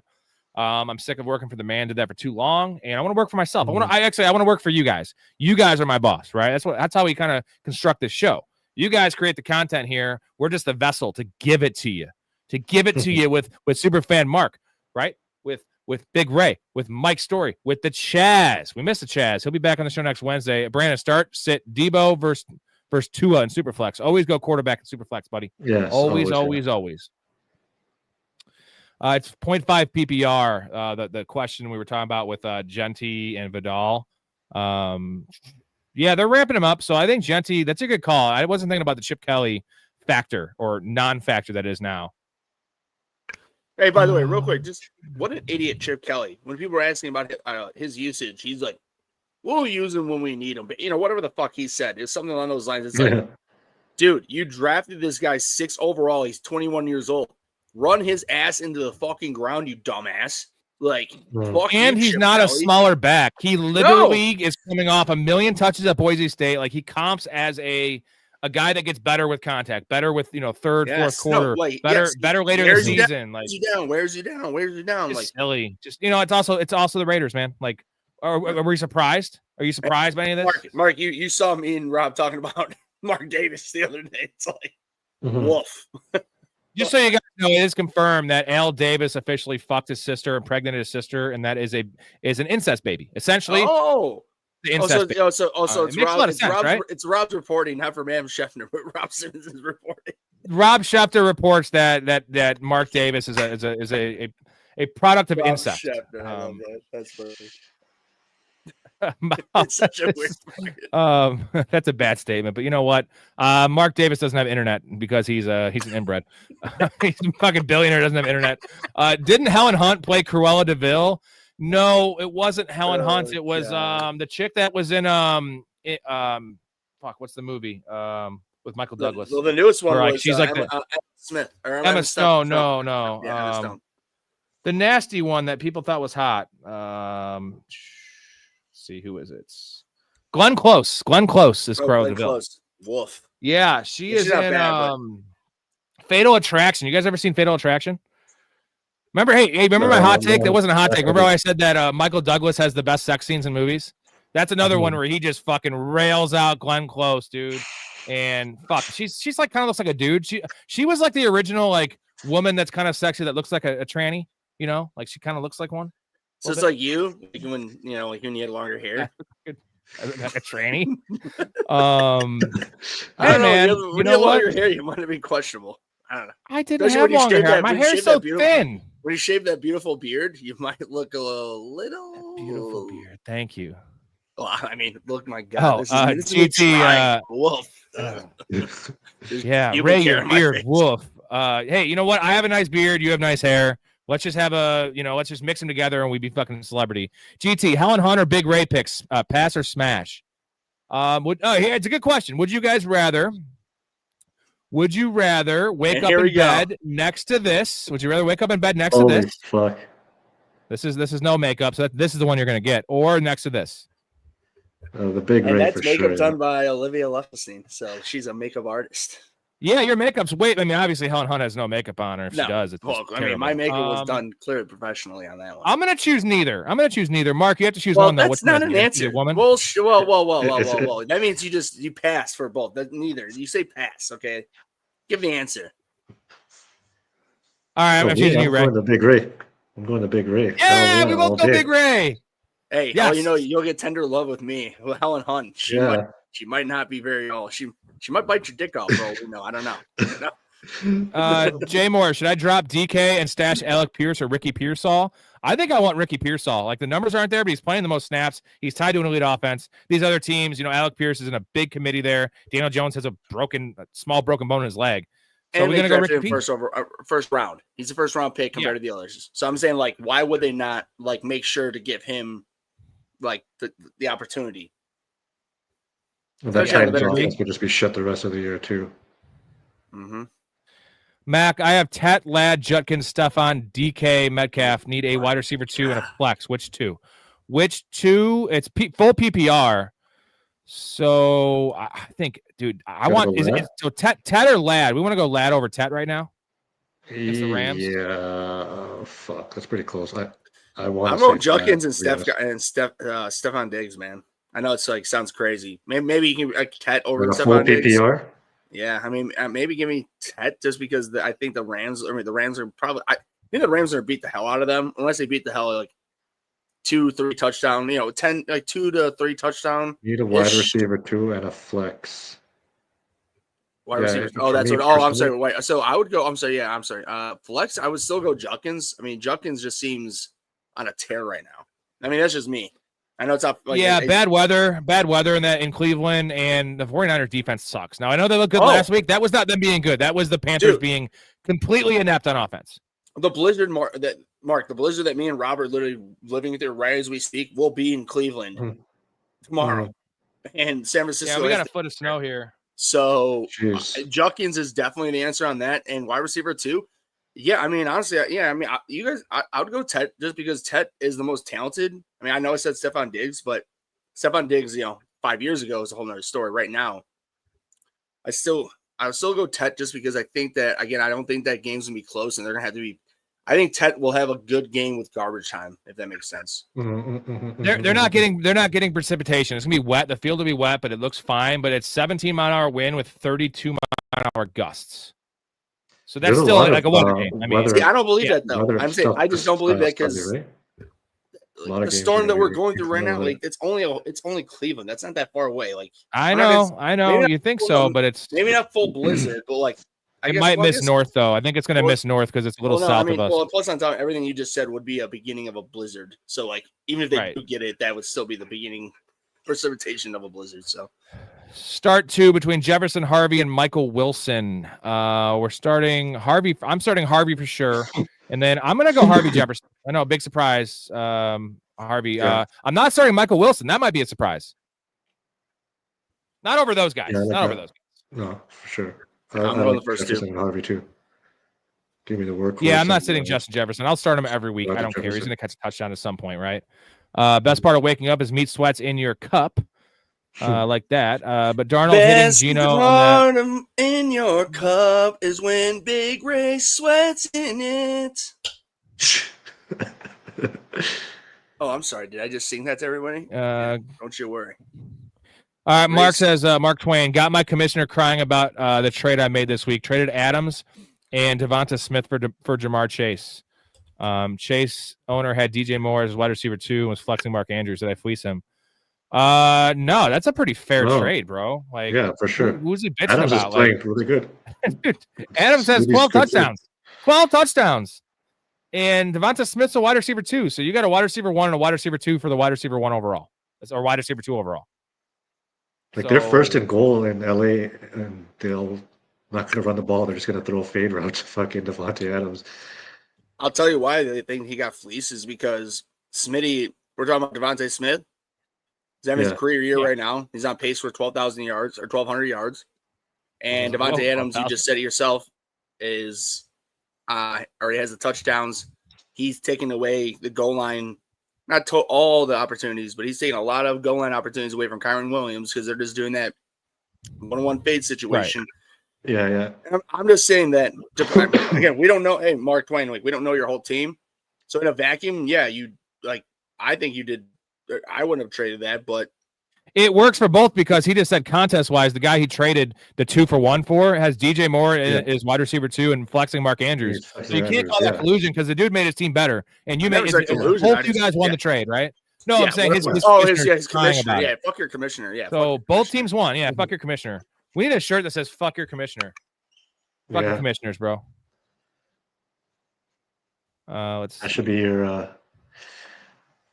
Genty was a reach. Genty was a bad pick. And here's why: you don't take a running back that high. You only do that when you're one player away, and the players are running back. Like a team like that, there was 8 different positions that they needed. Now, running back was one of them because they had no one there. But Zamir White was their starting running back, for instance. But they, left tackle matters a lot. I hear in football. I hear that's a really big position. Defensive end matters. Get an elite pass rusher next to Max Crosby. That would be awesome. Maybe get some people in the secondary. Maybe get another receiver. They thought Dante Thornton was the answer. Jesus. Do that because this was also a really, really deep running back class, which makes it worse because, look at Kyle Monangai right now, guys. 7th round pick, fellas. Cam Scatterbo was a 4th round pick. Taking the draft, baby. These dudes were all, there was a lot of gems. Devin Neal, we'll see. A lot of hidden gems late in the draft, This was not the class to take a guy early unless it's literally Bijan or Jahmyr Gibbs. And I like Genty. Genty's a good player. He might be a great player. Gibbs and Bijan are all-time players. They're all-time prospects. But and they were at least in the Detroit. I'm sorry, you put Genty on Detroit with the same setup that Gibbs had. I'm not going to sit here and say he have the same outcome. I would say it'd be like it'll be way better than the 4/5, 2/3, somewhere in that range. Yeah. I'm saying like game break. Like Genty's not a game breaker. He's a very good player. He's versatile. Like you're calling that on a shitty Raiders team. It's easy to say that. I'm just saying, put him on the same opportunity. Who knows? I mean, the only thing is Gibbs has literally game-breaking all-time speed, and Genty and receiving ability. Genty's a good receiver, but like Gibbs is a wide receiver out there. Bijan's the most agile running back I've ever seen in person outside of like Adrian Peterson. You know what I mean? Barry Sanders is all-time. That's it. That's the answer. Okay. Agility. Okay. I'm saying agility. With size. Agility with size, though. Sure. Yes. That is Ray, we just hit our goal for 5 supers, and we got a $20 from Jason. So we have 2 back-to-back. We can do a he's making up. Couple. He's making up. No colonoscopy bags were harmed on the previous streams. Got to get my laptop back from the new boss. Has to download some software on it. Sounds weird, but it's work related. He'll be on next weekend. Jason was supposed to come on Friday. He was out watching the game, getting hammered. And Jason's a fun dude, and I love how his picture is actually his setup in the garage. I love it. That was a badass setup. So you got to get a new setup going and something cool. You're a man cave kind of dude. Certain guys can't pull off man cave because they're just not cool dudes. Jason's a cool dude, and he's got a cool beard. I love his beard. Thank you, Jason. You're the man. And also, Jason probably he is the most fun. I think him and Cruz I nominate. I think Jason's a winner for most fun guy in the Discord. And I made a comment to him. I sent him a private message on Discord. I was like, dude, the show was still fun last night, but like it's 50% less fun without Jason because I need a little bit. Someone needs to push me off the edge a little bit, and I'll go on rants about God knows what. So without Jason's comments, I do 50% less of it. Wait a minute. You want me to start doing that? I didn't know. No, because I need you to stay on task. Time on task. Oh, right? Okay. I'm just saying. Because me and you will just, remember our bad Santa pod? Remember that one? We broke down how big we thought Billy Bob Thornton's dick was for like 8 minutes. Jeez. And well, no, it's because he always says you ain't gonna shit right for a week, and he's always banging all these BBWs in the ass. So like that's me and Ray. If we get off task on our own solution, that's what happens. I know he's not wrong. I just want him to say it because he's not. I'm not going to argue that. I know the answer. That's hilarious. Oh boy, I'm sorry. Kelsey or Juwan Johnson rest of the season. Kelsey did not look great in that last game. Now, if they're out of the playoffs, could you see them, Mark? Well, we're getting ready to chug, Ray. I'm gonna answer Mark this question. If they lose the next 2 games, which is unlikely, let's say it happens though. Kelsey may come back next year. A lot of wear on those tires. Could you see him shutting down Kelsey the rest of the season? Ready, Ray? No, like they wouldn't do it. I think it's got too much pride to have him shut down. Like shut down in what sense? What are they gonna give him an injury or? Just say, it's been a good year. I don't think they would say. No. He can't sit on any game with his little girlfriend or fiance sitting up in the rafters watching and shit. I haven't heard much about her recently. What happened to that? See, here's the thing. This is where you guys are all wrong. They fuck up and not make the playoffs. He'll come back one more year. They'll blow it, and he'll retire. And the reason that he'll probably retire if they don't. I think if they don't make it this year, I think he retires. Nah, come on, dude. They'll give it one more. Just go. Like it'll be like a Gronk situation. Just like a Gronk situation. They may not be healthy enough, but it's like I'm just saying, like one last. Come on, man, come back. Like this would be a non-team changing Tampa Bay situation. I think they hit the drawing board after this if they. But I'm saying I would say this is that the reason that Taylor Swift is not showing up as much because people like me voice our opinions enough and say I don't give a fuck about her. I want to watch football. I think that's why Get her the fuck off the stream. Last season, she was on the fucking TV every 2 seconds. No, well, it's just because there were younger people, younger girls who were watching that. Mark, Debo or Kenneth Walker, Tiny Dancer, and full PPR. What do you think? Now, are you worried about Kenneth Walker's ass injury, the glute injury at all? No, he plays.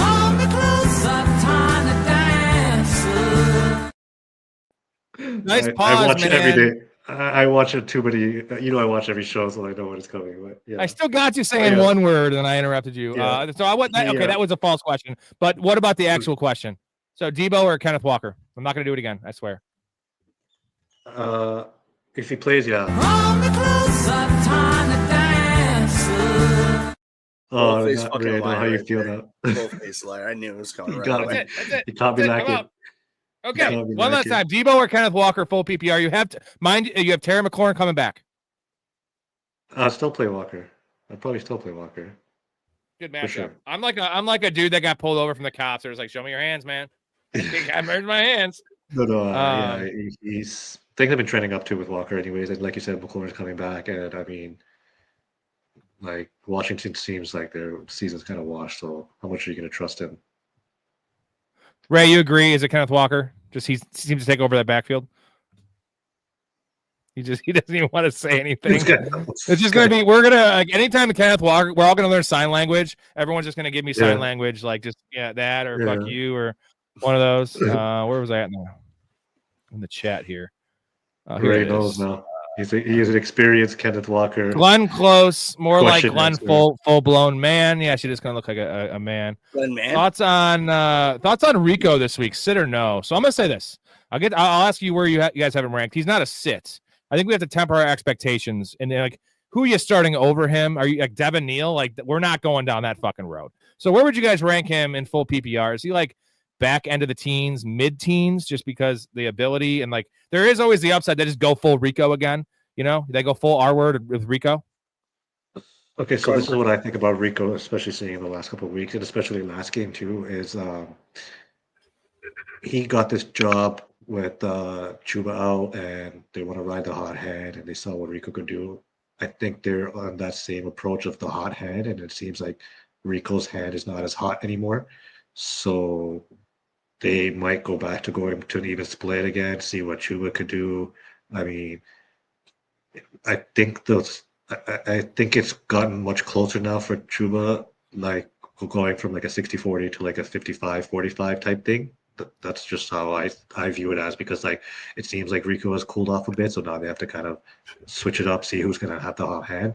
Rico still will have the edge, and like I said, like we were saying, I probably view Rico on that lower teens back end wide receiver running back 2-ish, because like we saw what happened last game. Yeah, they didn't give him that many carries as well, which could maybe change our decision on how we view him, but I think it's the hot hand approach. I think Rico's cooled down a bit, and now they're going to kind of split it a little bit more evenly and see who could actually. What do you got, Ray? You agree with that?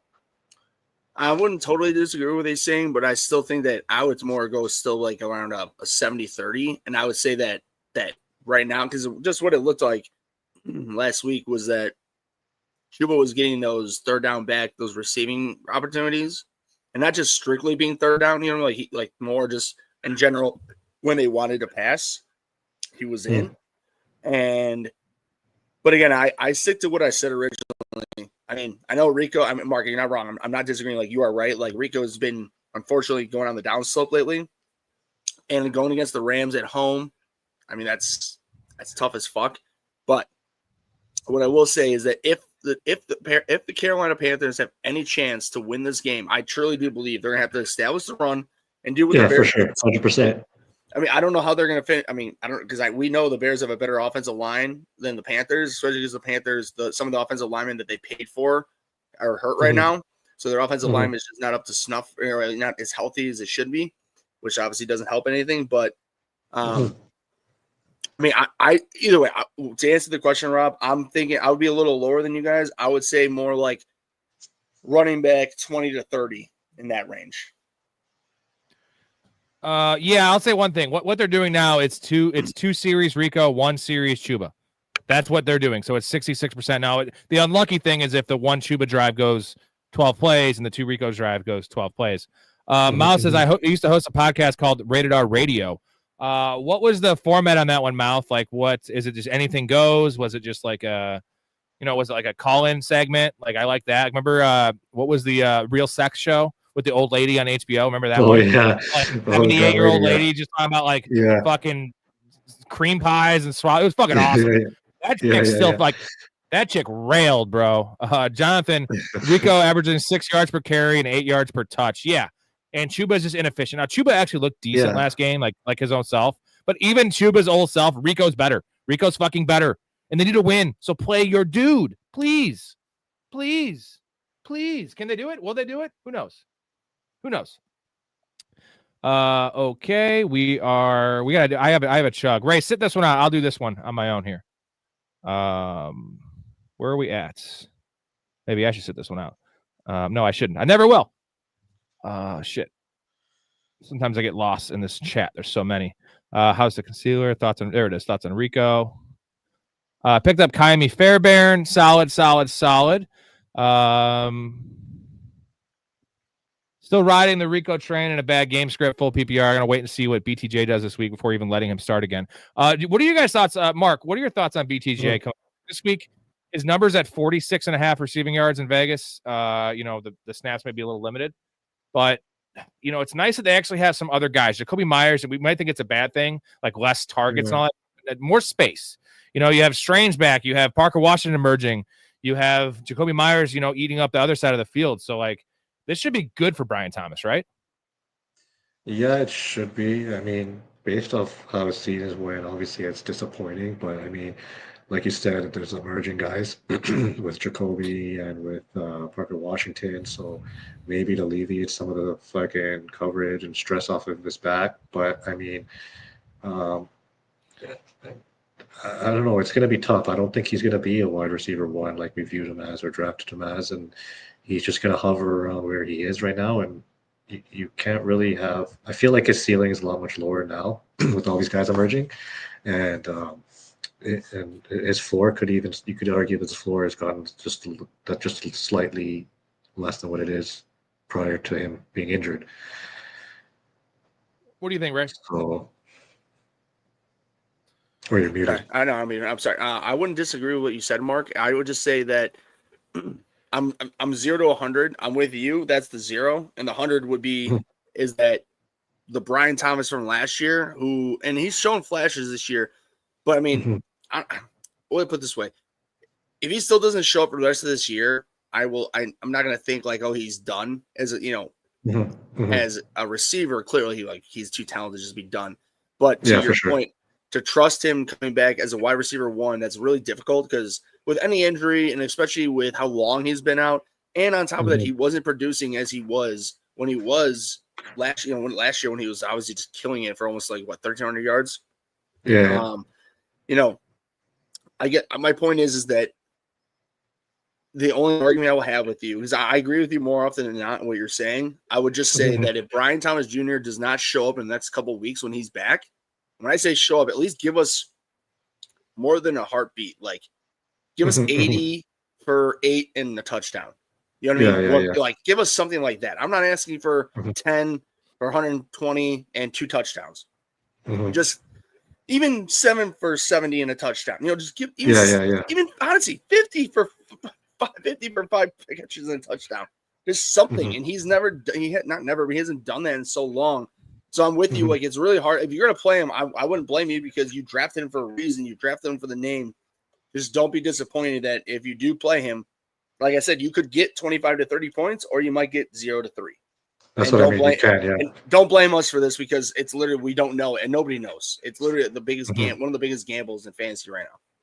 Like there's more people that trust out there in Jacksonville. Wide receiver too. Like okay, let's say when Amon-Ra St. Brown comes back, would you rather have Jameson Williams or Brian Thomas for the fantasy playoffs? I'd go Jamo. He has I'd still go Jamo, man. Way higher. Yeah, way higher ceiling. And well, that's the thing because Jamo legitimately could get you 30 or 0, but Brian Thomas has not shown us to really get 30. He's not getting you 30, yeah. Right, and he can still get you 0. That's so gross. We're talking about a borderline first round pick in fantasy this year. We all got to learn a lesson in the community. I don't have any Brian Thomas. Only the one I traded Chase Brown for him because I needed a receiver. But let's not go off of 1 year. I'm saying I had him last year 2 leagues. Thank God. Last year was great. Back next year, right? Well, let's not go off 1 year, especially when there's a questionable quarterback because Trevor Lawrence is questionable. That's the thing. Exactly. Hey, bad. I'll tell you right now, though, one thing that as much as you hate the counselor, as I do as well, because he is an idiot, but he did say, like, I'm not touching him this year. Because, dude. Hey. Dude, he literally says don't draft anyone but his 15 players. Like it's either must draft Ashton Jeanty or do not draft. He said Puka Nacua can't take Puka Nacua, can't take Jamar Chase, can't take those guys. Amon-Ra St. Brown, let's not take him. Jonathan Taylor, he's washed up. Like saying like that's the same guy that said these things. Like all the bad top advice. Like in the league. I don't fade a lot of guys. Literally one of the only guys I was literally joking because I know that was Brian Thomas. I knew you already had all the things you were about to say. And it's so sad. Think about the people that follow him and take it as fantasy advice and then go into their league like, oh yeah, I'm not like fucking St. Brown falls to me or like whatever. Jonathan Taylor's on the board and they're like, nah. In the second round, it's like, nah. He was taking Ashton Jeanty. I mean, everyone, the community was like, he was taking Travion Henderson over Jonathan Taylor. That's insane. A rookie, bro. Whoops. That's wow. That's fucking wow. Well, Jonathan Taylor has a rushing crown. He has a rushing title. He was a former number 1 overall pick just 2 years ago in fantasy for a reason because dude gets elite work and he's an elite player that's only 26 years old. Like, in that dude's mind, if you're over 23, you're a dinosaur. Like, it's just crazy. You know what it is, though? Algorithm-wise, people aren't looking up videos on Jonathan Taylor because they know Jonathan Taylor. They're looking up videos on rookies and, like, okay, that's cool. But, like, I'm the opposite. I'm fine with some rookies, dude. I tend to fade them just because I know they get overdrafted. Yeah. Trade for them. The idea is you don't draft them, you trade for them after week 5. That's when they become league winners. Sven, Jaden Higgins, John Mechie, or Darnell Mooney, who to start at flex full PPR? Ooh, I know my answer. What do you guys got? Darnell Mooney. With no Drake London. I might go Jaden Higgins, man. Jaden Higgins has been on a nice tear, but here's the thing: that was with Mills, and again, I mean, what I was talking about with Michael Wilson and Jacoby Brissett, you're a backup. You have the repertoire with your backup, and that backup becomes the wide receiver 1, and you become the quarterback 1. You just automatically have more chemistry. I'm gonna guess that Rob would go Mooney, but I go Mooney, Higgins, Mechie in that order. Yeah, I want the number 1 there, and Mechie is like the 1A, I guess you say, but also it's on the Jets. Now, Tyrod Taylor actually isn't any worse or better than Kirk Cousins, but it's also the Jets, so I don't want to fuck with that. They might have weather in that game as well. That's actually the same game. That's the same game, Jets and Falcons. Top of my head here. My wide receivers are now Chase, CD, Wandale, and Sutton. 2 wide receiver, 1 flex. So who are you sitting out on this one? You're sitting out Sutton. I don't like it, but I mean, I'm saying in general, I really don't like that because I have Sutton, but I'm doing that, and I'd rather have Wandale right now. Yeah. What do you guys think the chances are that Olave sits? Does he have the back spasm or something? Again, yeah, he got injured in mid-practice. Wednesday, he went out with a back spasm. Didn't practice Thursday. Practice injuries are always concerning. But he practiced in full yesterday. I think he plays. If he practices full. No, that's why. That's the only reason he was in full. Are we saying 80%? I'll just get 75. Just be just a nice little round number for the 25%. I'll give it 75. But I mean, yeah, I wouldn't be shocked because you're right. All it takes is one. You just sleep on it wrong. You don't, whatever. You wake up wrong on Sunday tomorrow and pregame. Yeah, or pregame exactly. So I still think he plays, but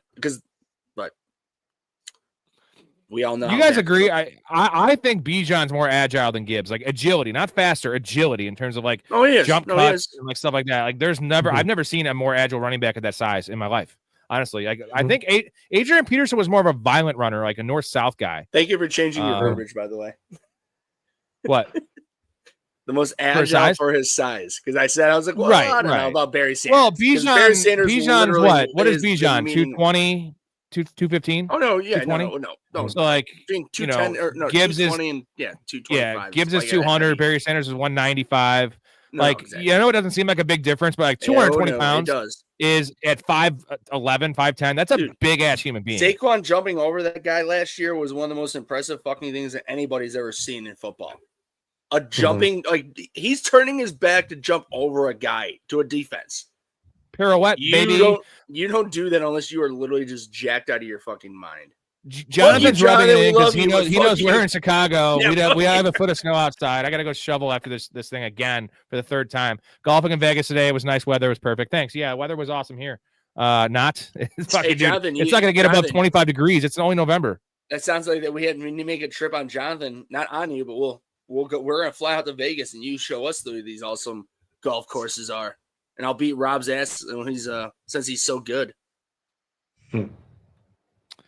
Scratch golfer, yeah, pretty good. There he comes. Oh, yeah, nothing to say. I only played like 18 rounds this year, so I will say my last round was 72. 18 rounds. That's an all-time low for probably like decades. I didn't have free golf at a country club, man. You know what I mean? Lobby was limited Friday, not full. I feel like Yahoo Sports lied to me, but that's Yahoo Sports. That's how I believe.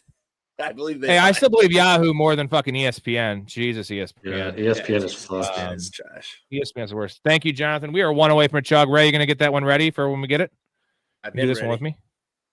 I gotta keep Ray. I didn't drink before the stream tonight, so I'm actually. Oh no, he is right. He just says limited practice, did not practice limited practice. So he's right. My bad. Thank you for a question. Keep Ray in check. Rob keeps me in check. What time is that game? What time is the New Orleans game? Noon. Noon, right? At Miami. Yeah, there's only 3 games. There's only 3 games at 3:00. It's bad, dude. All the good games were Thursday and Friday. I was gonna say, yeah, and then maybe Monday night. It's a bad Sunday. The weather sucks. Right. The teams suck. It's gonna be a rough Sunday watch. I love it because like we're gonna see. I think we're gonna see a lot of turnovers, a lot of fumbles, a lot of grease watermelon. Frank, what the hell are you doing with that watermelon? You ever play this game? You grease the watermelon up, you throw it in the pool, everybody goes crazy trying to grab it. They can't grab it.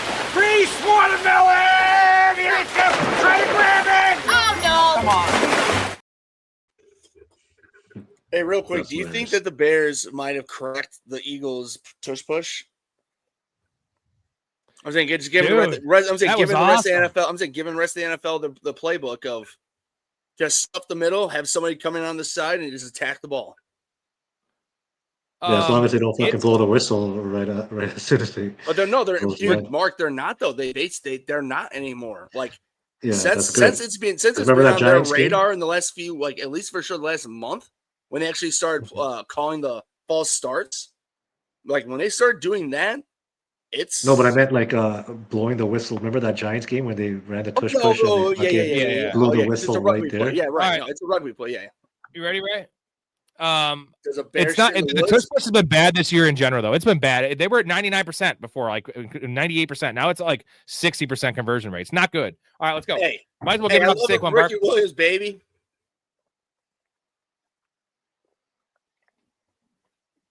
That was a hammer.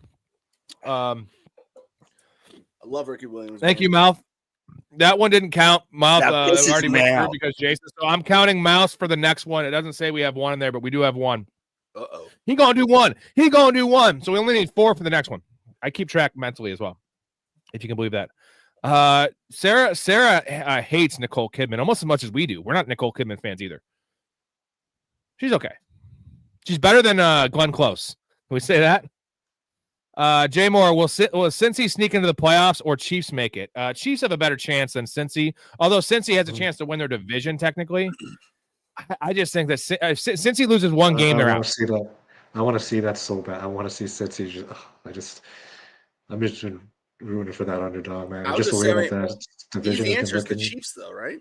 Just because they have the better record and they can just sneak into the wild card. I'm like since he's only making it from the division. From the division, yeah. Marky Mark and the Funky, you're good people, brother. Mark, you are like the nicest guy in the world. And Thanks. Anyone that has issues with it, I'll say this right now. Not to name any names, like there's some people in America that are like angry with Canadians. First of all, being angry at Canada is different than being angry at the people of Canada. You guys you're not a government official, are you? No. Are you in control of the government? Not at all. And I've always said, the double agent? Oh my God. My experiences with Canadians, dude, I have had like not just like in passing, like 8 or 9 instances where I've either hung out, met, like, and spent more than like a couple minutes with a Canadian. Dude, played golf with 8 out of 8, all awesome experiences. Where like I feel like if you had 8 experiences and you came down to America, it would not be 8 for 8, my dude. You'd meet a lot. It'd be 3 for 8, maybe. If you go to a city. We got Mark's Canadian. My God. So wait. And when I say this, nothing bad. So I'm assuming that you think Mark Trestman is an all-time football coach up there, right? He was. I'm joking. He's a great Cub guy, apparently. J-Bob, we don't slander the Eagles. Like you guys know. Dude, here's what I say to you, J-Bob. You can't call us Eagles slanderers while your fans are booing in the first quarter. Y'all are slandering your own team. We just call it as we see it. No, I'm sorry. I'm going to slander them. Yeah. Just Phillies fans. J-Bob, not you necessarily, but dude, come on. You guys. Well, J-Bob's not from Philly, so he's different. I understand that. Philly fans from Philly are the worst. You still root for them. You're part of it. I'm sorry. I don't care where you're from. If you root for a team, you're part of it. I don't care. Sorry. Like that's the bottom line because dirty meat, wet meat, sweat said so. But nonetheless, dude. Yeah, I'm gonna get. J-Bob, fuck off, bear down, baby. Let's fucking go. Woo! Oh shit! Sorry, Mouth. I didn't see. Mouth's the best. He gives me a super to tell me he sent another message that wasn't a super promoting us. That's how great Mouth South is, and also his podcast, Downtown Sports, where sports comes home. Where sports come home. I think it is, not comes home. That was a plural. In the description here, 23 platforms. Stitcher, iCloud, SoundCloud, fucking Apple Podcast. Check that out. It's only one show a week too. It's an easy, nice, smooth listen. Mouth's just an entertaining, awesome, really knowledgeable guy. He probably knows ball in terms of X's and O's more than I do. I just know fantasy and like player props. He knows actually like the game. So let's see if I can find this, Mouth. So I know more than you. So okay, good. Get ready. I'll give you this comment though real quick. He's talking about his show he had in high school or college. It was anything goes. We had guests going nuts. We had porn stars, battle rappers. We had from Star, had Star from the Star and Buck Wild morning show. So essentially, it sounds like Howard Stern. Is that what I'm? Yeah, right. That's exactly what I was getting off. That's hilarious. Yeah, that's exactly what I was getting off of that. Like whoever was willing to come on, Howard fucking Wild, that you just brought him on, and good for you, as you should have. And clearly had an awesome show going on. That was Buck Wild. Here it is. It's not letting me send it as a super chat. Look at my amazing legs on display. Join his legs and his bets as well, or his picks more so. Join the Patreon and see how amazing they look when you get in the Discord.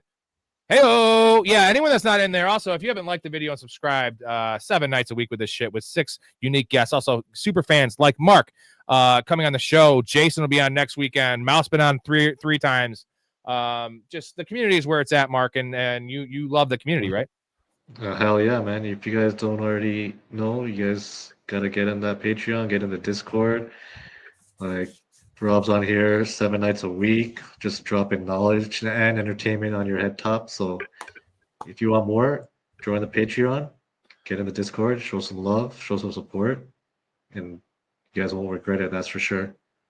And you're getting on the ground floor of something that may be big. I hope it's going to be big. And like to be on here this early, like And here's the thing: is like I eventually like the Patreon will go up when it gets big. Like it'll cost more to get in the Discord, all that shit. Like anyone that gets in now, I'm not like raising your guys' rates. You guys are grandfathered in because you guys are supporting me at a time I really need it, right? Like so, if it does get big, it's gonna be 3 times the price. Also with inflation, like y'all aren't paying anymore ever.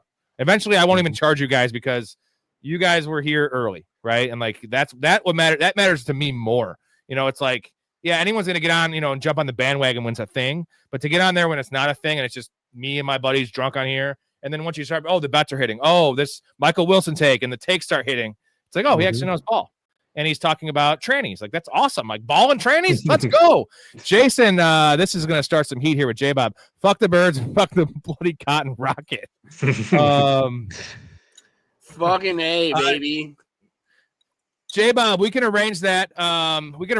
Before the end of the season. He said he wants to come on with Mark. Everyone loves Mark. Mark, you are just such a nice guy, and you're also ball. You fucking know ball, my dude.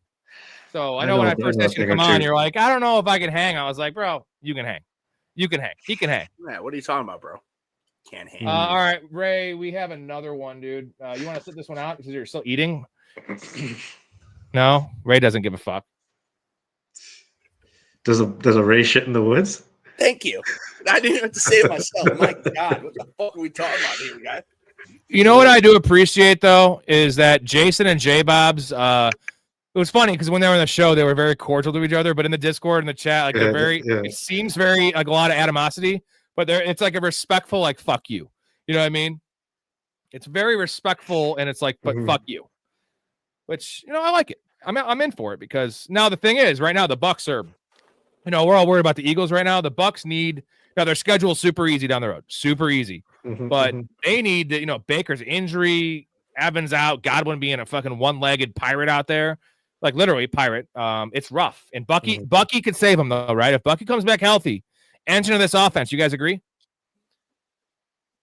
Yeah, for sure. Like it's unfortunate for what's going on for the Bucks. I mean, they looked really, really good coming out of the gate, but I mean, at the end of the day.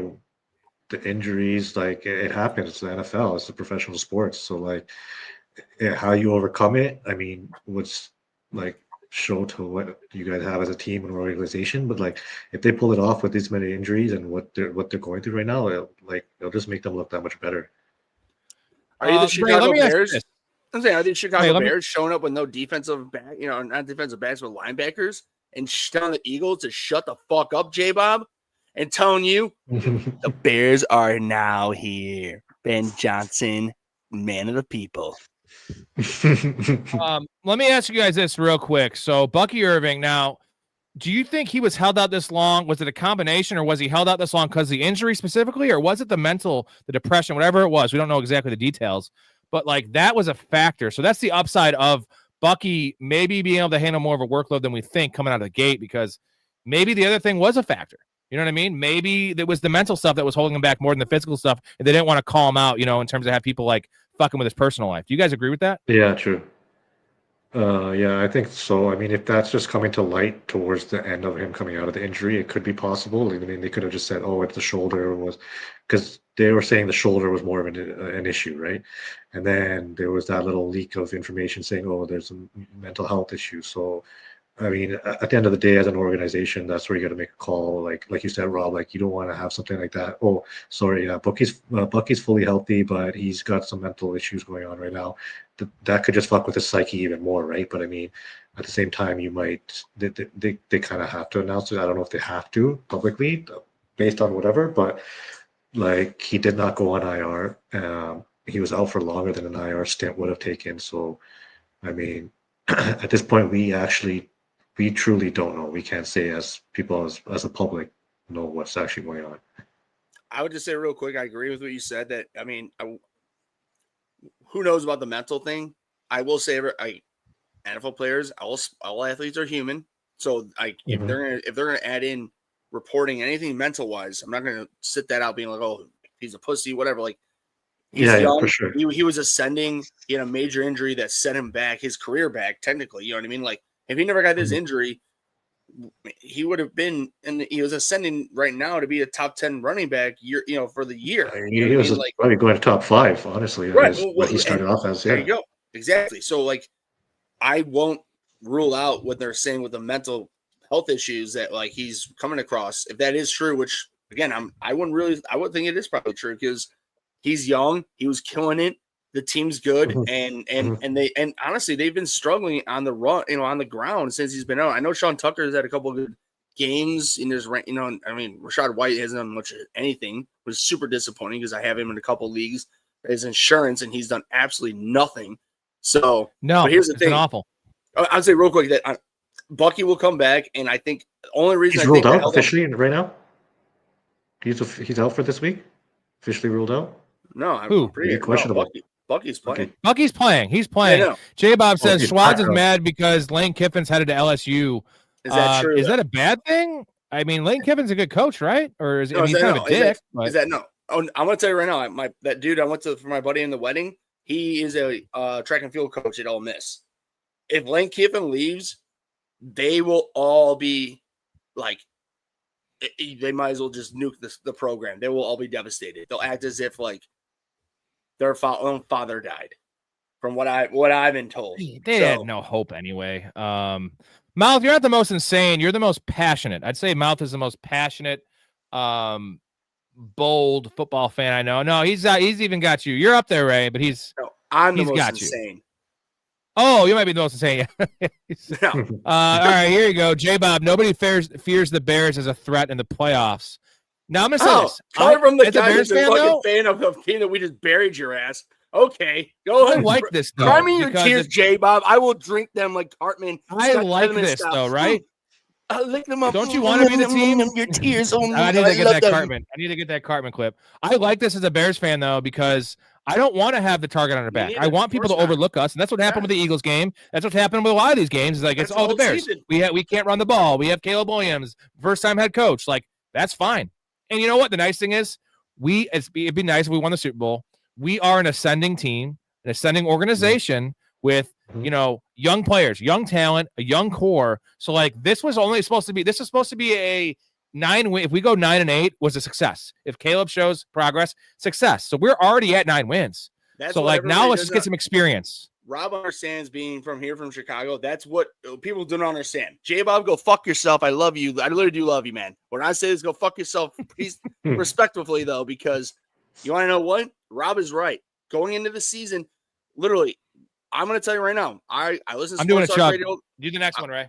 No, I'm saying I listen to Sports Talk Radio all the time, and people were calling in prior to the season, being like, if the Bears don't make the playoffs, if they win one more game or win just as many games as last year, but Caleb Williams in the offense shows improvement, not even the defense.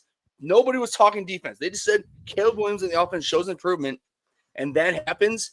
This season is a win. Well, oops, 9-3, baby. Ben Johnson. You want me to take my shirt off? I will right now. I'm ready to run through a fucking wall for my man. I have one more point that does make the Bears a little dangerous.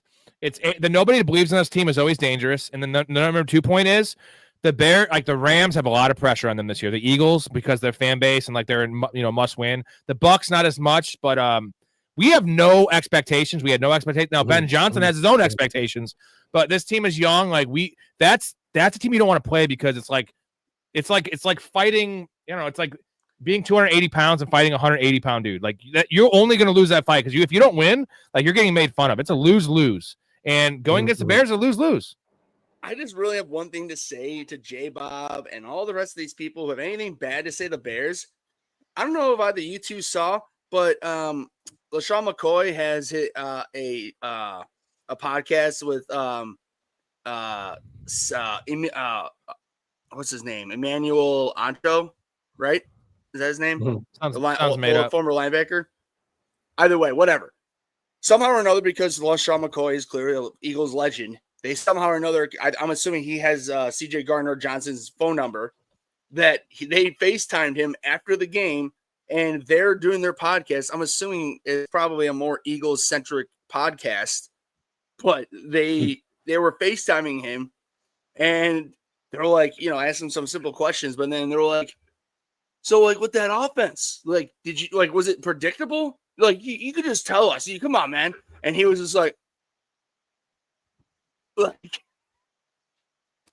Now, J-Bob, I'm not going to sit here and say that's all, the Eagles' offensive personnel, because it's not. Because, you're only obviously Ben Johnson is now proving coaching matters. But I'm going to tell you right now, sit the fuck down. Welcome to Chicago, baby. Bear down. I'm not quite as hopeful as Ray is, but I like the passion. And you know what, J-Bob, I appreciate the passion too, because me too. I love J-Bob and Jason are such diehard of their team. So I think that you'd appreciate Ray's blind love that he has for this Bears organization. They love their teams just as much as I love the Bears, and I want that. But admittedly, Mouth says, and I gotta shout out Mouth here. He's been saying Dallas is gonna win the East since like week 4 when it looked terrible, and we were all blasting. I'm just saying, dude, it's realistic now. It's way realistic. Yeah, somehow it is. Still take the That's Eagles, the funny thing. As much as I just talk shit about them for the last 5 minutes, but the Bears' only easy win of the year was against Dallas. End of story. I'll leave it at that. J-Bob, your tax-paying dollars rip. Brian Kelly. Kiffin chose LSU over Florida. I mean, I don't think anyone wants to go to Gainesville. Now, I know J-Bob's in the Tampa area. Tampa area is much nicer than – it's still Florida. Florida's insane. Like, I think in the Discord, Jason made the comment. He's like, what did he say he has next to his house? It was he has – what the hell was it? He has a golf course in his backyard, which is nice, typical Florida, but he has like – was it like a rehab center next to him? And like, it was like 2 crazy things, like, a a couple miles from each side. Yeah. Something like that. And he's like, yeah, golf course in my backyard though. And there's 2 crazy things like to each side, a mile, each way, like around him. Yeah. That's Florida though. Right. Let's see. J-Bob, eat a fat Longhorn brother. You know what? I will say this, J-Bob's getting ganged up on, and again, the fans of the Birds are also ganging up on each other. So here we go. Go Birds, though. Oh, go Birds. All right, fine. Go Birds. Right? Go Birds. Get your hand off my knee. Go Birds. The fact is, J-Bob wants us to suck Jalen Hurts' dick after every week and tell him that he's a top 3 quarterback. Well, you know what? He's a bona fide running back. How about that? Get ready. You know what they need to do? You know what they need to do to fix the team? They need to hire Bill Cosby to go into that building and drug the head coach and the offensive coordinator and get them out of there, get them out of town in the back of the white van, and then they'll be fine.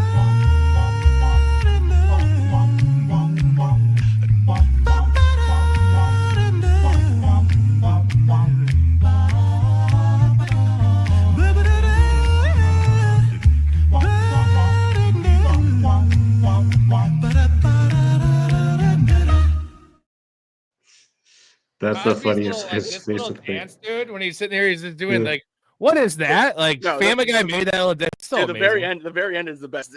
Yeah, when he turned his face. Yeah. Stupid, bro. Oh, I'm sorry. I'm saying the network bird passing out, walking slowly. Yeah. It's a network with the drink. Just to prove the network. I was saying just to prove that he had a stranglehold on the network.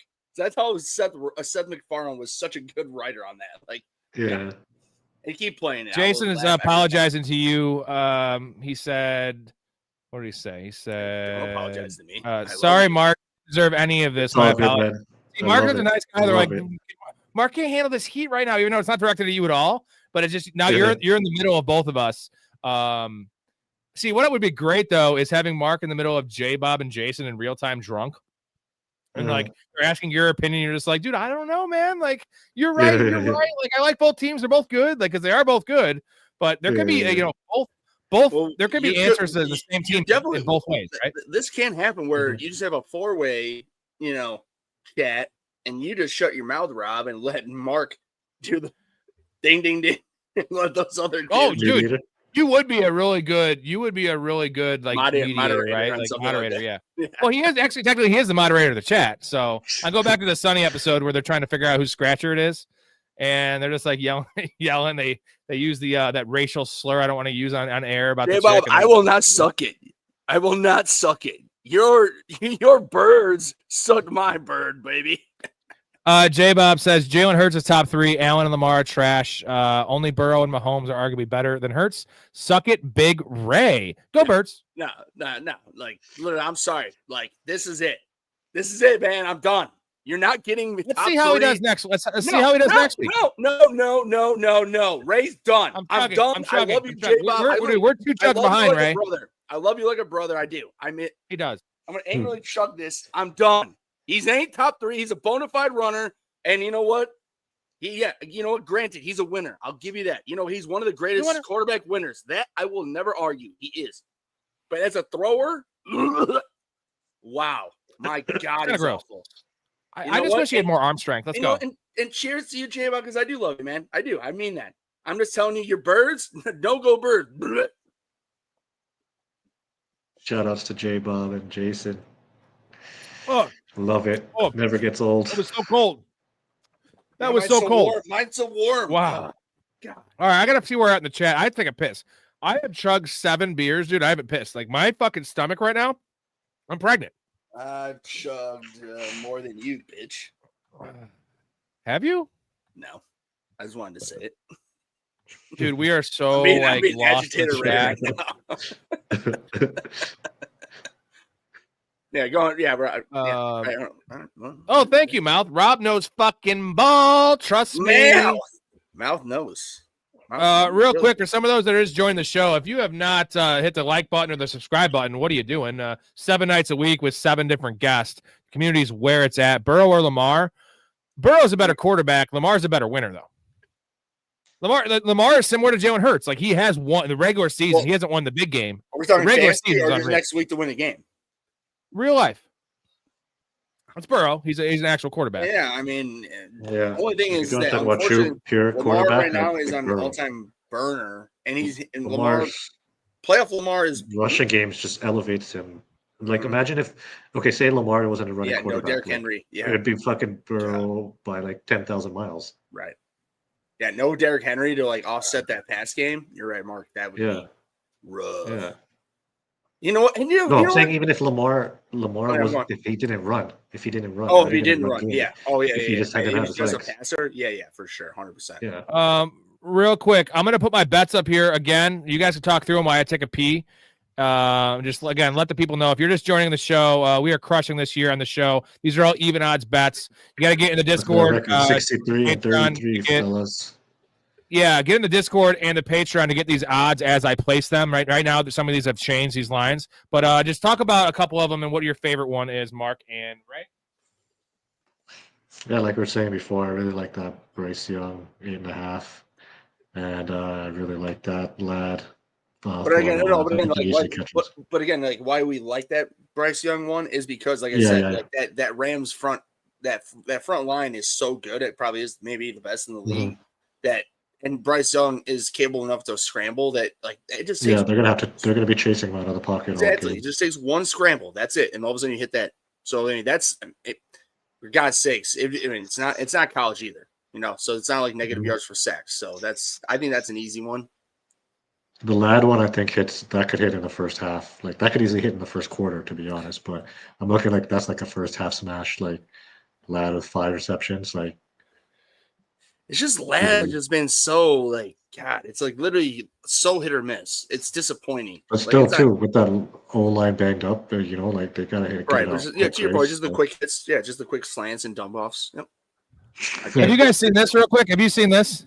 Oh no! Oh my God! No, that's amazing. J-Buff. So accurate, bro.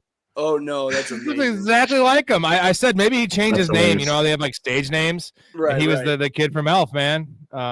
100%. Let's see here. Yeah, this chat is just a mess. I'm way behind. We'll get what we can. J-Bob, suck your tax pay. Jason's so concerned with J-Bob's taxpaying dollars. I will say this. I'm pretty sure Louisiana has pretty cheap taxes, at least where he lives, because he doesn't live in like New Orleans, like the county in New Orleans. So, I mean, at least compared to where we're from Chicagoland. That is a really, really high tax area, and it sucks. It fucking sucks. Big time, bro. We owe another chug, Ray. Ray, are you still eating that steak? Show us how much steak you have there. This is 2 hours and 14 minutes. He's still eating the steak, guys. Unreal meat sweats. I'm trying to be nice here. I mean, do you want me to just sit here and just mow it down in 10 minutes? All of a sudden, you're going to see me just sitting there. Let's see. How much do you have left? More than you Serenity now. Can I see? I just want to see the plate. Show us the plate.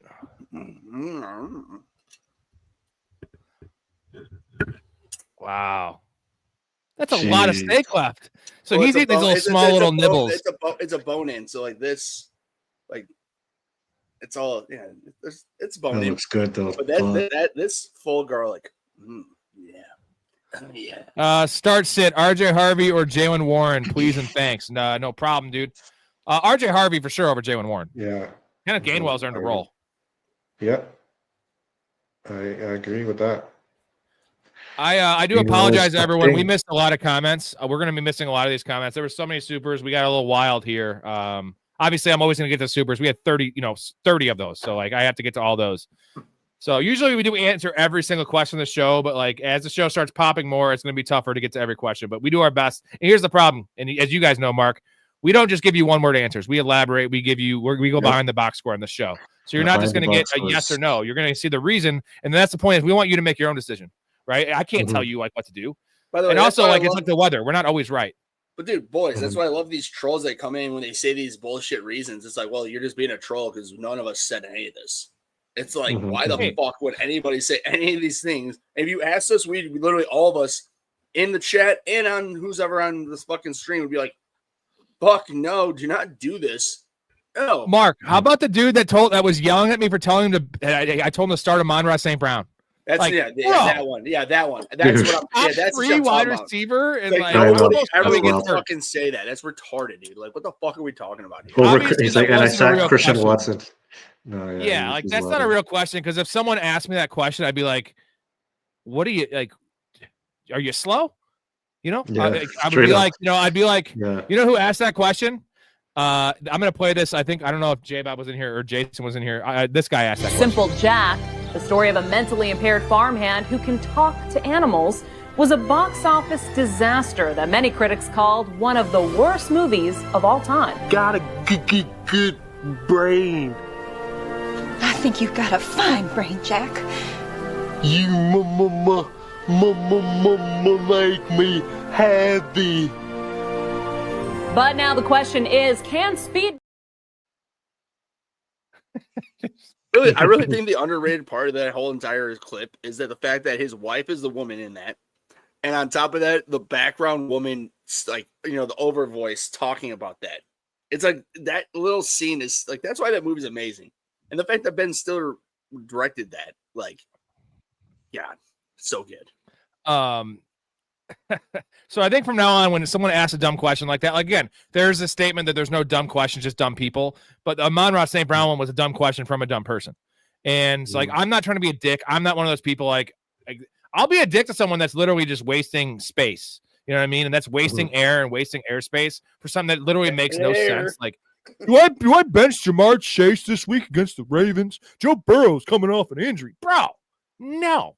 I like this John Mechie guy.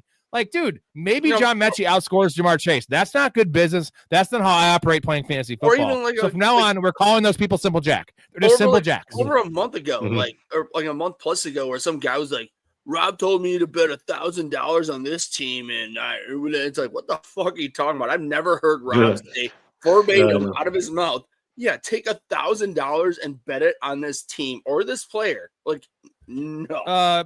No, it's a unit. So I said, whatever your unit is, my unit's $150. That's what I could afford to lose. That's what I want to win. Most people do $10 or $20. Your unit's your unit. My thing is be disciplined, and no bet should be worth more than the next bet. Every bet I give is equally valuable because I believe in it. So like that's how you make money. If you start doing $100 in this bet and then 500, I would never tell an increment. That's just the problem. That's just a lie. I mean, right. This is a lie and troll. We know that was never ever said on anybody's fucking mouth on this channel and never will be. I bet $1,000. Jason said, Jason called himself a booze bag and he loves us guys. You know what I'll say? You do booze, but you're a very outside of the J-Bob and like the Eagle slander, which is all in good fun. You're a very happy drunk. And that's the problem. I hate angry drunks, right? I hate negativity drunks. Me and Ray are both. I imagine Mark is just smiling the whole time when he's drunk. So like those are the drunks I like, and that just want to hug you. Right now, it gets it goes too far. Come on, look at that. It goes too far when it's like they try to hug you 5 times in 10 minutes. Hey man, let me give you a hug. Like, I almost would want to bet my life Mark is probably the most smiley drunk around. Just like I'm like Look at you, dude. You're just normally smiling, dude. Like you had some liquor in you. Like I'm seeing chug in the water, so you had a little liquor. Oh boy. Yeah. Jonathan says we need to get Ray a shirt that says "in a vacuum." True. Everything's in a vacuum. I like to say that too. That's true. That's one of your catchphrases, you know. My favorite vacuum things is in a normal vacuum. There's that's a good catch. But there's also many factors that don't go in that vacuum. So he's not wrong, Jonathan. I don't take offense to that because I do say that a lot. I say a lot of things a lot, and I will continue probably to my death to say everything a lot, all the same in continuous wrong ways and. Be Ray. Dude, all right, I just got a great idea. So my favorite every time you say it, I got to get the clip from Scary Movie with Doofy when he's like, Mom told you to stop sticking your dick in the vacuum cleaner. And then he comes in with the phone call and he's got the vacuum. He's like, I told you not to bother me when I'm cleaning my room. Like that's the Ray in a vacuum. I'm cleaning my room. Stop bothering me. Also, I got news. I am gonna start making I have someone that's going to work with me and making t-shirts. So I'm going to be making, in the Discord, guys, give me all your ideas, even designs, but just any ideas for the show. Inside jokes. Meat Sweats is a good one. We already have that one from Matt. Just show t-shirt ideas because I can make a bunch of them. I got to figure out that obviously the shipping, all the hats cost a lot of money. I got to figure out a way to not have it cost $12 to ship it's gonna everything. have to just be if whoever wants a Ray shirt, it's just going to be a Ray shirt with all the phrases and all that. Probably more realistically, it'll be the picture that you love to put out on the back. Oh yeah, but would you want to wear that out? Like, would you want to wear? We're behind two trucks, bro. Yeah, I'll wear it. Oh, so I'm gonna get a question. Handshake multiple times. Love you, brother. That's a drunk thing. I like that more than the hugs. And I'm a big hugger. But when a guy at a bar, a drunk guy you haven't seen for a while, tries to hug you 4 times. Now, if it's a chick with big titties, hug me all you want. Hug me, as you know. That's why Rob loves my hugs because I got titties. So it's like he just gets everything all. I get the best of both worlds, dude. A good friend and titties, like fucking great. It's awesome. Sorry, I know they're not Erica's size, but they're sufficient for what you want. My wife's got D's, bro. They are big old titties. I'm not even really that much of a tit guy, but I am now because that's what I get to deal with on a daily basis. I am so off in this chat. Oh, look who it is. What's up, Lexi? How you doing? Haven't seen Lexi around in a while. Patreon member. Thanks. Appreciate you, fellas. Who else played Zay Flowers and got negative points? I did. Not every week I didn't get negative, but like 1 point to negative. What the hell's the difference? Fucking awful, man. Awful. Sorry, I played Dallas Goddard in 2 out of 4 leagues, and he got me 3.7 and a half. So that'd be a 5.7 or 4.7 in a full. Whoops. Kilgar, this is for you, Mark, while we chug. Flex, Mechie, or Tucker. Let's call this full PPR. You ready, Ray? I'm gonna probably go Tucker in this one, to be honest. Give me the slightly better offense and just the game script too. I think the Raiders are gonna have to be throwing that. What are your thoughts on Mechie versus Adonai Mitchell? I mean, I think Adonai is a little bit more talented, but I mean, he just, I don't know what with the drops and everything, maybe he's just not on the right page of switching team type shit. But Mechie's okay, but I think Adonai is the guy, and like if he stays with the Jets next year, he could, and like he actually plays good. He could be a good 1-2 punch alongside Garrett Wilson. I just learn how to catch Adonai Mitchell. Like that's the first step of being a receiver. Like he has everything else down now. He's kind of a knucklehead, but like I feel like he's a good route runner, right? He's got awesome speed. His physical ability is amazing, but his ability to catch, which is the first thing you learn, right? Yeah. It's a little bit off there because he could have had an amazing game that first game that he played. Dude, no shit. It's one thing if it's like concentration drops, which he has plenty of those. He also like you watch how he catches. It just looks weird. Like it just looks weird. Like and Xavier Worthy's another one of these guys that just like he's Xavier Worthy. So that was one of the biggest whiffs in the fantasy community, I'll say, this year. Was I know it was mostly due to the fact that like you draft these guys, you want to start fast, right? And we had no Rashee Rice for 6 games, and like the idea was Mahomes number 1 had that chemistry, was going to play that Rashee Rice role, which we did not see this year because Kelsey was playing so well. But he was a 4th round pick, dude, and this dude sucks. Xavier Worthy is a very bad football player. Did you draft him in the 4th round? I only have 1 or 2 shares of Worthy, so not really. Okay, well, you have too many leagues that to be even a valid question then. Because of course, I'm saying like my 2 out of 35. I'm in 4 leagues, but I'm saying my 4 leagues. I personally went into this year being like, I'm not touching him. Rashid Rice, if he's in the right value where I can pick him up to hold him, sure. Because we know Rashid Rice is a stud. Xavier Worthy, he's like he's basically he's gonna be right now. He's literally with his teammate. He's a not shittier. He's a better Hollywood St. Brown, but his injuries and everything else will end up. He'll end up. I think his career will end up being the same, one and the same with him. And I don't like to say that. I don't like people to fail, but it's not looking great right now, man. No, I agree. I totally agree with that take. Everyone in here, we have had 0 subs in this video. That's unreal. There's been probably 2,000 people in here, in and out of here. I know, like all the main people are already subbed to the video or the channel, but no subs. 7 nights a week. Also, hit that like button. 28 likes. Where are these pictures of his legs? I'm looking. I don't see no legs. There's all these different channels in the Discord here. Where are we? I need to create a channel for Mouse legs. It's just his leg pictures. Channel. Yeah, no, there's not. Thank you, Mouth. Join the Patreon, boys. Mouth, just send me personally on Discord so I can have raid time with them. It's the place to be. Get ready. Oh, I didn't. Yeah, it is. It is. What do we call it? What do we call the? It's the. It's the place to be.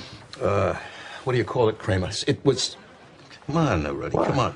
We call it the place. The place to be. Yes. It's that's in the bright it's light. In there. That's the leg. That's a powerful ass leg. It's quite powerful looking. I'm not laughing in a bad way. You put it in the start sit. So here's the question. Answer his question. You started or you sit it? Is it a start sit? Is it upside play? Is it a floor play? Diehard Longhorns fans, how's Golden doing?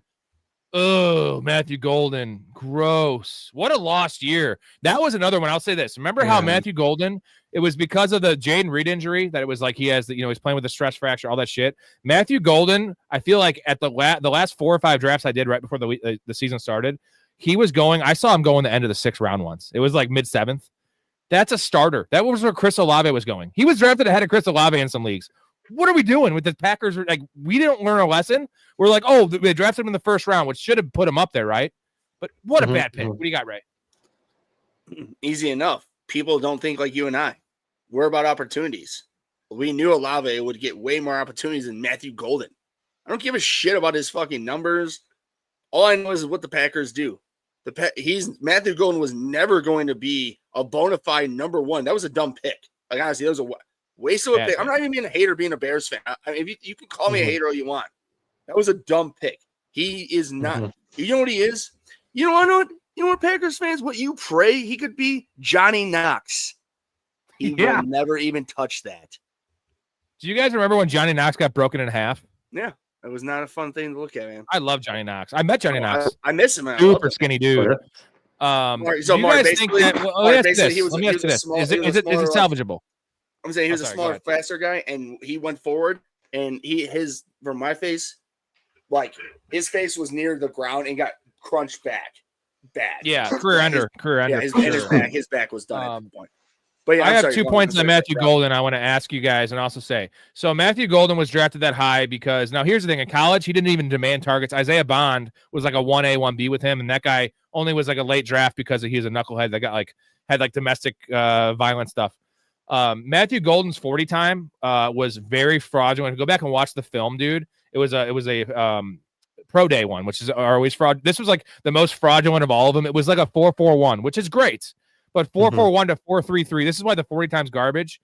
And like that was enough to probably bump him from a late 2nd to a late 1st. A full round because a 0.08 40 difference. Like watch the film. Matthew Golden's not an alpha. He does not demand targets. He's a fine player. Like, what do you guys think like for the rest of his career? Could he become a wide receiver 2 in the NFL on his team? It could be a wide receiver 3 in fantasy. Like, let's just talk about real NFL though. Like, is he salvageable? It was a bad pick. Not on the Packers. Like, there's too many guys there that are decently talented. You got Dobbs, you got Watson, you got Reed, you got fucking Dontavian Wicks, like Tucker Kraft coming back. Like, it's going to be hard for him to be the guy that demands the ball and like shows that okay, I could handle any high pressure situation. Like, it's I don't think it's feasible. He's not that type of guy to high point the ball like that, and it's just the situation alone, just being in Green Bay. I don't think so. Maybe in another team, maybe, but if he's locked into the Packers, I don't see it happening.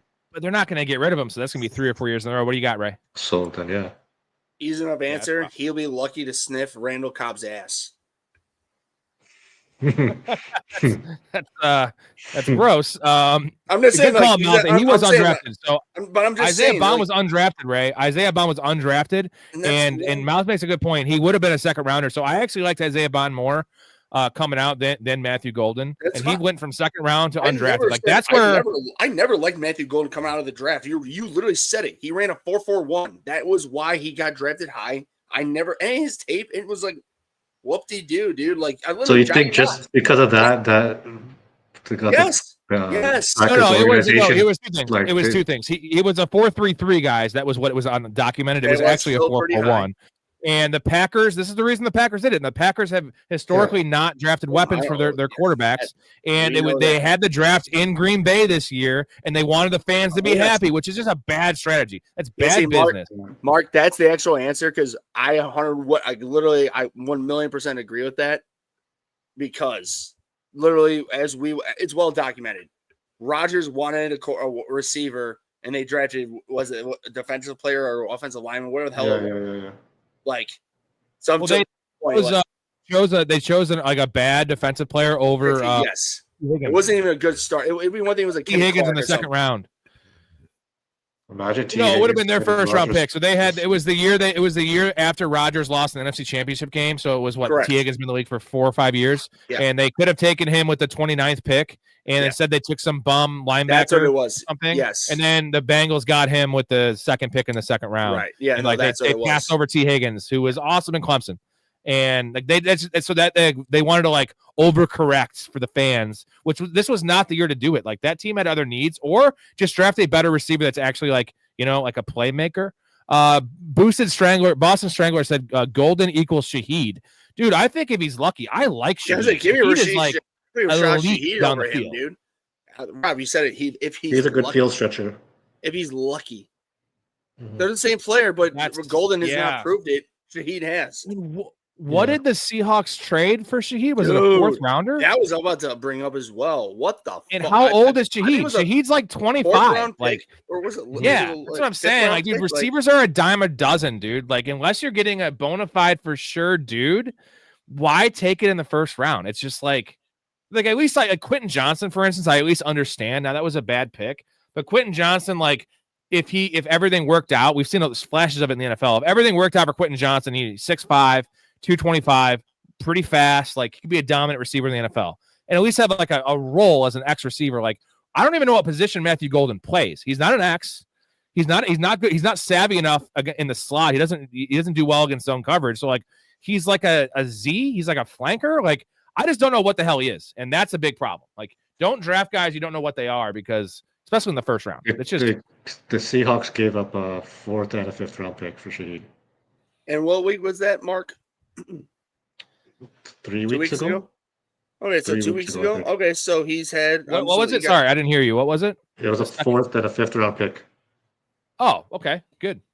Okay, so then I'm saying just real quick. So 2 weeks that's happened. Targets for receiving wise, 2 and 5. So 7 targets. There was that first game that he played with them. That was the game that Darnold threw like 12 times, and they just dominated defensively too, right? That might have been the one. That might have been the one target game. Yeah. Ray, you ready for a chuck? Yeah. Mouse says Golden equals Shaheed now. I don't know about that. I got to see more from Golden. Golden will surpass Shaheed. Love isn't that good. Green Bay needs a new quarterback bad. Mark, what do you think about Love? He gets a lot of hate. I'm not a Jordan Love guy. I think he's firmly in the top 10, top 12 discussion. Is that crazy to say?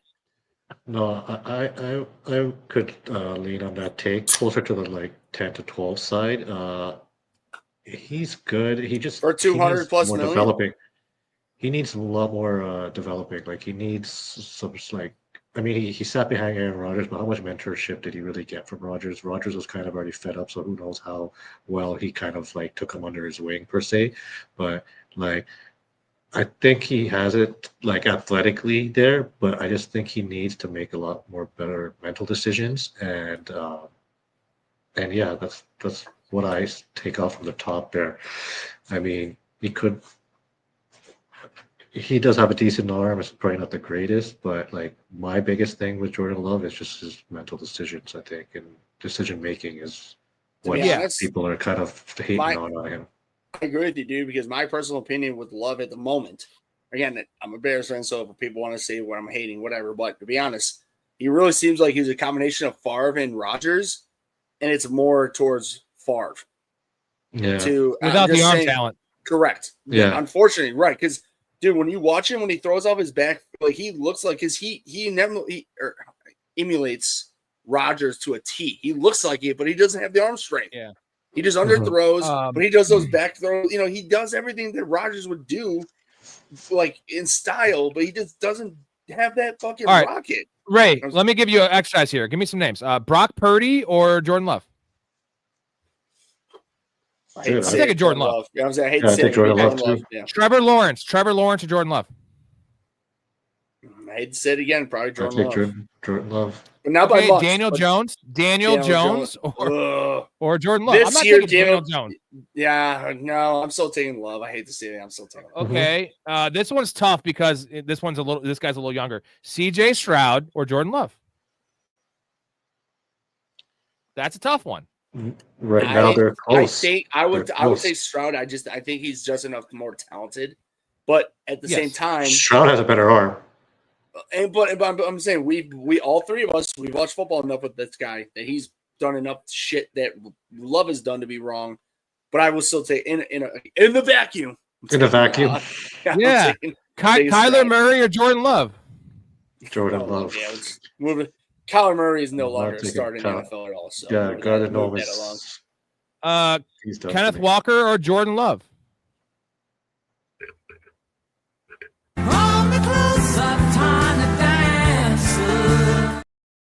Thank you, Mark. Thank you. Dylan Sampson or Jordan Love? I want to talk to Sampson. Climb to the moon like that bitch Alice Cram. I still flicked you up and I knew it was coming. I still talked. Yeah, I know.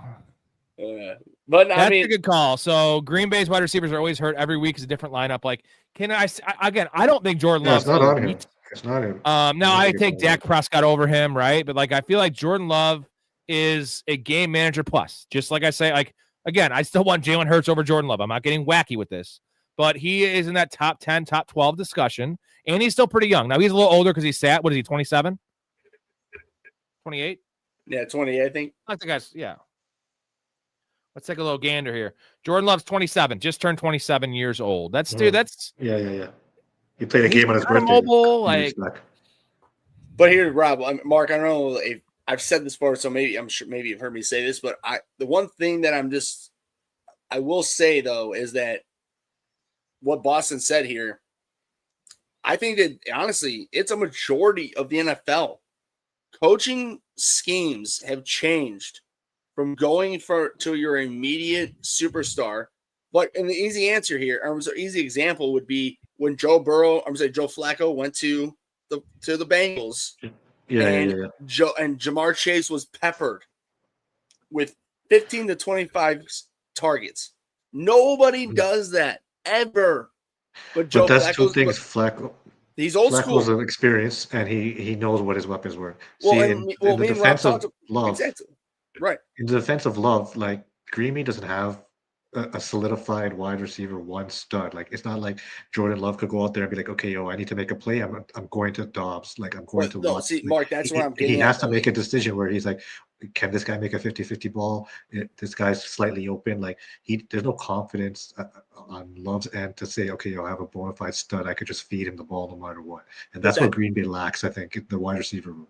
But honestly, that's my main point, though, is that that's the majority in the NFL. Well, look at the Buffalo Bills. Everybody agrees Josh Allen is one of the top guys in the league. He has nobody as his number one. When Stephon Diggs was number one, Stephon Diggs was the number one. It wasn't even a question. And I'm saying so and right now, what I'm saying, for instance, with the Chiefs, until when Rice was out, he was spreading the ball around to a bunch of nobodies. Rice is back. Rice is the guy. So I'm saying if you are an elite talent, you got a number one guy. I'm saying for fantasy wise, you can trust that, I believe. But if you don't have a number one and you just got a bunch of number 2 or 3s, I'm saying for fantasy wise, difficult. Yeah, yeah, it's exactly. Difficult. Even in real life too, it's difficult. Exactly to your point, what Jordan Love and the Packers are going through. Even when Jalen Green is healthy, what is he at best? Maybe a low end middle ground 2. I got another one for you guys. So Boston says Love is the same age as Nick's, if not younger. No, Nick's is 25, which is old for a second year player. But I know it's tough because we're gonna choose a younger guy typically that's 2 years younger. But let's kind of throw the age out of this. It's gonna be a hard exercise to do. But Jordan Love or Bo Nix? Because hey, Bo Nix is erratic as fuck. Now Jordan Love's erratic, but Bo Nix is much like, Jordan Love's like on coke. Like Bo Nix is on meth out there playing quarterback. So I like Bo Nix's upside. He's a little more mobile, but who do you want? Right? Like for next year, Bo Nix at 26 or Jordan Love at 29. Who would you want on the Raiders? On just a random team, not the Packers, not the Broncos. Who do you want? This is a tough decision, right? Because we're viewing Bo Nix as a franchise quarterback, right? Yeah, 100%. It's super close for me. But Bo Nix does have a little bit more upside. I mean, as of lately too, Bo Nix has looked erratic, like you said, but he has shown some really good flashes. Like, I feel like he has a little bit, slighter edge on decision-making skills over Jordan Love. But I mean, it's super close for me. If I were to start a franchise, put one of them on the Raiders tomorrow, I'd probably take Nix, to be honest. But it's super close. All right, there, Ray is struggling. So am I. This is the slowest I've ever done. It's not struggling. I just had to burp. No, but yeah, Rob's struggling because he's a bitch, but we love him. He's a great host. But nonetheless, I would say that if you're starting with the Raiders in the vacuum here with Ray, I would still. I hate to say, man. Like again, I don't think I'm being a hater. I just think that I would still say Knicks. And it's not by much. And I'm gonna say when I say this is maybe like yeah, it's close for me too. It's that really close. Maybe saying 55 Knicks and 45 Love, and you could Rob. What you could say next could change my mind on this. I would just say Knicks though, only because he's had more. Bo Nix is one of the most. He may be the most college experienced starter in D1, history when going into the draft. And now, of course, you can easily go against my argument. Is like, he had that. He has Sean Payton. You think he'd be doing better than he is, and he hasn't. But everybody loves. When I say everybody, the majority of the NFL loves Matt LaFleur. Packers fans aren't loving him as much overall, but in general, though. Miles says no way. Love is a starter in the NFL, but he's not a game changer. He's more likely to lose games than to win them. Love equals prime Carson Wentz. It might be a little harsh, but thank you, Mouth. You agree? That's more articulate. It's a more articulate answer. Do you guys know what Jordan Love's touchdown to interception ratio is this year? I believe it is probably 4-1, 3-1. 3.5. 19 touchdowns, 3 interceptions. So not that's bad. 4-1. It's 5. Yeah. That's 6-1, bro. Hey, don't you tell me my math. 6-1. That's a 6. It's 6.3-1. So hey, I know there's a lot of guys. Like Jalen Hurts has similar, like crazy. Can I actually just they lost a lot of close games too. It's not like they got blown out on their losses. Like they were like 1 possession, like 3-point games that they lost. I just really want to give an actual a real quick in depth. And when I say in depth, it won't be in depth. It's just real. The facts is that vacuum more than this is quicker in a vacuum, a space vacuum, if you will. Is that us as Bears fans? We have been so fucking scarred from the day I've been born, because from the day I can remember watching Bears Packers, Favre was the one in charge. Then it went to Aaron Rodgers. and now it's Love. All I'm going to say is Jordan Love is not those two, and I'm not going to lie. It's not even close. Like, he doesn't have moxie like them. He doesn't have the arm like them. He ain't them. Mm-hmm. And honestly, I'm not afraid. We got Caleb. Caleb talking so much shit about him. Caleb's ice man. Jordan Love can suck my nuts. What do we think about Daniel Jones playing through this injury? Now, for fantasy purposes, let me put it this way. His rushing total to start the week before the report came out was like 16.5. Now it's at 7.5. So, like, for fantasy purposes, this really hurts him. 7.5? It's low. Lord. That's actually pretty fucked up. What part of his leg is fractured? Fibula fracture? So pretty much the shin. Not good either way. He's going to gut it out because he's playing for a contract. It's rough. Do we think for the division too? Dude, so they obviously hate Anthony Richardson because have you heard any Anthony Richardson news? They're at Houston, right? They're at home against Houston, I think. Oh, they're at home. No, they're on the road against Houston. I thought. I could have swore. No, they're at home. Colts are at home. Yeah. Okay. Yeah. Colts at home. They are currently minus 3.5. Go on, Mark. Richardson is the official backup quarterback for them. Mm-hmm. No, I haven't heard anything about the injury. Remember, he got the orbital bone fracture from the fucking workout band. Oh my god! Yeah. Oh my god. You know who that should have happened to? Tyrod Taylor, because Tyrod Taylor always has these random injuries. But I think it needs to be a trainer injuring him with the workout band because Tyrod Taylor always got fucking injured from. Remember the injection that they fucked up? They fucking pierced his Tyrod Taylor. It sucks. Yeah, dude. Is DK still a good play with Io Manor playing? I believe they have different roles. Yeah, Io Manor is a strict X receiver, and DK is the slot guy there. And here's the nice thing. Chickaconquo might be out in this game, too. He's been playing some slot, so that could counteract the Io Manor return. Cam Moore's playing better. He's looking okay. What do you think about DK? Is he with – there's no buys this week, so there's a lot of players with obviously the Thursday night games. Is he a top 36 guy in PPR? He needs to be PPR to play him because he's not getting big plays. Yeah. Right. Top 36 for sure. Easily. But you're in the 30. Unless you get return yards. Right? Yeah, return yards. He's a top 25 guy. But no, that's what I'm saying. Like, because Mark, I don't know if you're in any leagues like that. Are you in leagues with return yards? Just you get the touchdown if they get a touchdown. You don't get the return. No, I'm talking to legitimately like Jevin Hester takes the return and gets 50 yards for the return. You get maybe not 5 yards or 5 points, but whatever it is. I think it's Rob. I'm not wrong. I think it's 0.1 per yard or per 10 yards or whatever it is. It's every 20 yards. Every 25 yards is a point. Yeah, every 25, something like that. Whatever it is, it's enough to make a difference. Like if 100% in return, if you what do we think about Jaden Daniels? Boston says, thanks for your comment, Boston. You guys think Jaden Daniels, do we view him as the next RG3? Injuries canceled his career. Now, here's the thing. He's had 3 injuries this year.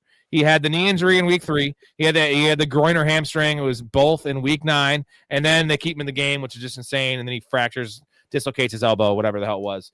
Apparently, there's no ligament damage, guys, so he's coming back. Now, that was the worry for me with Jaden Daniels coming out was slight body type. He runs a lot. Now, he does have the kind of Lamar thing, how Lamar doesn't take a lot of big hits. He doesn't take a lot of big hits. But you're still going to get hit in the pocket because he is actually a pocket passer that runs. That's Jaden Daniels. He's just really small. Lamar's bigger than he is. Is this going to be a concern? And also the fact he plays in that shitty-ass franchise. That's probably not going to get him any offensive line help. So what is your career like? Are you worried about Jaden Daniels? Because first year NFC Championship game with that shitty-ass team was awesome. It was no one expected that. He looked amazing. He was poised, confident, dropping fucking teardrops at Terry McLaurin. And now this year he looks bad. Now he's just hurt. Yeah, it's not looking good, honestly. Like, especially when you're this early in your career and then you start having this much injury history building up. I mean, it's like you're gonna have to see. Like, is he really fragile like that? Like, is it gonna take a couple more hits and then he's out for like 6-7 more games, 8 games? He's gonna end up being one of those quarterbacks that just plays like 6 games a season type thing. I mean, the talent is undeniable. Let's not like take anything away from that. Like, he's one talented quarterback, but like if you're getting hurt this often, I mean, in all fairness, the elbow thing shouldn't have happened. He should have been benched, right? But then again, it's like that's a rough injury. You know what I mean? Like, dude, Mark, the knee thing in week 4, that was the same game Austin Eckler got hurt when they were down by 17 points to the Packers. It was a Monday night game or Thursday night game. That should never happen. It's a trickle down effect, right? You injure one thing and then you play hurt, you come back early. Like, so they did a disservice from that situation because the coaching staff like is terrible. The GM is terrible. The owner's terrible. Washington sucks. Like, Dan Quinn sucks. I hate Dan Quinn. Turn your hat around also, too, you clown. You're 50 years old. Like, there's an age gap where you can't have a backwards hat. And fuck you, Dan. I just hate him. I think he's terrible. Sucks. Yeah. I'll just say this is that I blame Jane Daniels to a point. Dan Quinn is number one culprit, and he should have been fired that week. I don't disagree with any of that sentiment, but I do blame Jane Daniels to a point. Jane Daniels thinks he's fucking Cam Newton. Sorry, bro. You're not 250 fucking pounds. You're a twig. That's a thing too. Yeah, he's not. Honestly, they listed what 190, 180. He's probably more like 160. Yeah. He's lanky. He's 6'5". He's 6'5", 160. No, he's like 180, bro. There's no way. He's not 6'5" either. I think he's like 6'4". Oh, so like how Dave Portnoy is listed at 5'8", 5'10". Have you seen that guy? He is on the tippy toes. He's probably 5'5".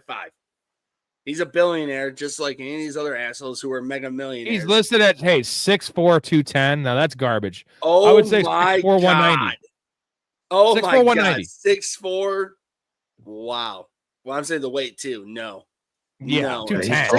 No, 6'4". 6'4" is fine. 210 or 218. You know what's wild? You know what Josh Allen's listed at? Josh Allen's listed at like 245. Like Josh Allen's listed at 245. Like, get the hell out of here with that Jane Daniels. And Jane Daniels is 216. So I'm saying, like, they're only 30 pounds apart. Yeah. Bull fucking shit.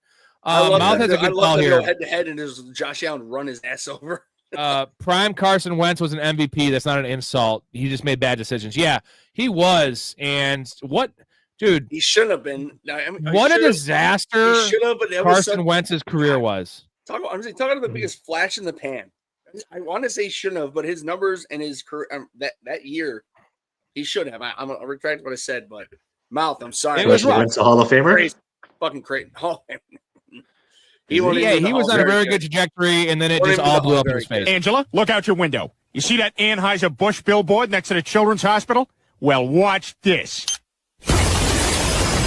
Oh, God. Oh, my God, this is horrible. Oh, God. Oh, that's terrible. Oh, good Lord, save them. Bless their Oh, okay, yeah. There we go. All right, everything worked out. Okay, yeah. All right, there we go. It all worked out. That was Carson Wentz playing a couple good games. No. Hey, he was on the trajectory, though. Mark, let's just put it this way. And I consider the Hall very good. Mark Bulger. I would take Mark Bulger over fucking this guy. He had one really good year. Boston says, you guys think Garrett Wilson is mooting the knee to save his free agency? 100%, my dude. If you watch body language and stuff like that, it was really apparent. And I think it was the overseas game against the Broncos where he was just like, what are we doing? Remember at halftime when they fucking like ran the ball and ran the clock out down by like 3 points with like a minute 30 left? Like Aaron Glenn is literally Simple Jack. Can we blame him a little bit more than just? I mean, honestly, let me rephrase that. I'm adding on to you, Rob. That's why Garrett Wilson's saying like, "Yep, I'm fucking throwing in the towel." And good season. Everyone that has Garrett Wilson needs to drop him right now. If you have an IR spot or a couple, maybe keep him, but he's not playing this year. No fucking way. I'm not letting you get him an XFL. Fuck you. He's not playing, bro. I'm not trying to like gaslight you to drop him. I'm just keeping my IR. I don't need an IR spot because I have Trey Benson. He doesn't come back next week. I drop him. So I have the IR spot open. I am not letting you, let it be known, you pick him up. I don't want him. Even if he comes back week 17, I'm not playing him. Baker Mark, or Darts? These are the little games he plays with Red. Baker or Darts? What do we got? I guess I want to go Baker. I think I might have to play Dart, yo. But I hate to say it again. Upside. What's the vacuum? What's the scoring in the vacuum, baby? Because I'm going Dart either way. Dude. Yeah. I'm not playing a guy that could leave the game in the second quarter because he gets tackled hard. Hey, like I did say Baker's that. a warrior. He's not healthy. But I did say it takes one hit to him to land on that shoulder. I feel like that's what's going to happen too. The shoulder, which we all know defensive players target injuries for, especially quarterback. I mean, that's like a guarantee. So what's ironic though is we're talking about Jackson Dart because of health. He's coming off a concussion, but like it's still not a fucking sprained shoulder, dude. This was not the NFL we grew up with, where they head out. Hey, Mark, at number 4 on jacked up. There's no more of that. Penix is probably done, bro. Not done, but they already said he's not coming back. He won't come back till mid-season next year at earliest. They're already making other plans, and their other plans are not going to include Kirk Cousins because that dude's washed. So they're going to bring in some kind of stopgap. Wait. So there's 2 options. Well, there's one option. They have Ryan Pace, former Bears GM, in charge of that player personnel. And Rob, I think you said this before. Kyler Murray to the Falcons? I think so. That's the one. That Mouth said that. That's a good fit, man, because he could run that pistol, dude. That's the play. Kyler Murray. I think the Jets and the Falcons make the most sense for Kyler Murray. But again, someone will take a flyer on him. He's like 29 years old, dude. I know. I just brought more. I brought more of the Falcons because Ryan Pace is now head of personnel of the Falcons, and he was Mark, if you know what I'm talking about, he was the GM of the Bears when he decided to go rogue, not tell anybody, and take Trubisky over Patrick Mahomes and Deshaun Watson, not tell anybody. Jeez. No. Honestly, more importantly, Deshaun Watson, even though we know what happened to him, every Bears fan would have loved those couple of years that Deshaun killed it with the fucking Texans than what we had with Trubisky. By the way, can you guys name one reason the Patriots should give Ramondre more than 10 touches in a game? Has Henderson proved himself to be a number 1 running back? Mark, he has. You don't want to I'll give me the reason. Mark, give me your reason. Why are they doing it? There you go. Thank you. That's the reason. Yeah. Loves veterans. And there's a rumor that he fucked his wife.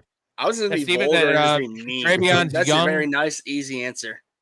That young buck, Trayvon Henderson, just deflowered Mrs. Vrabel in many positions, including possibly in the butt. Please play the memes, please. Then you thank the Lord after for it. I love it too much.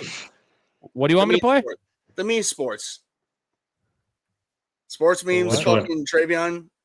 Oh, the Travion. Oh, I don't have it on here anymore. I had to take it off. It only allows me to have like 50 different clips on here. It fucking sucks. If everybody doesn't, it's basically Trayvon Henderson runs for like all the way up to the 10-yard line, and Mike Vrabel brings him up. All right, good job, man. We're going to bring you on. He's like, what the fuck? I did all the work. Yeah, you're okay, man.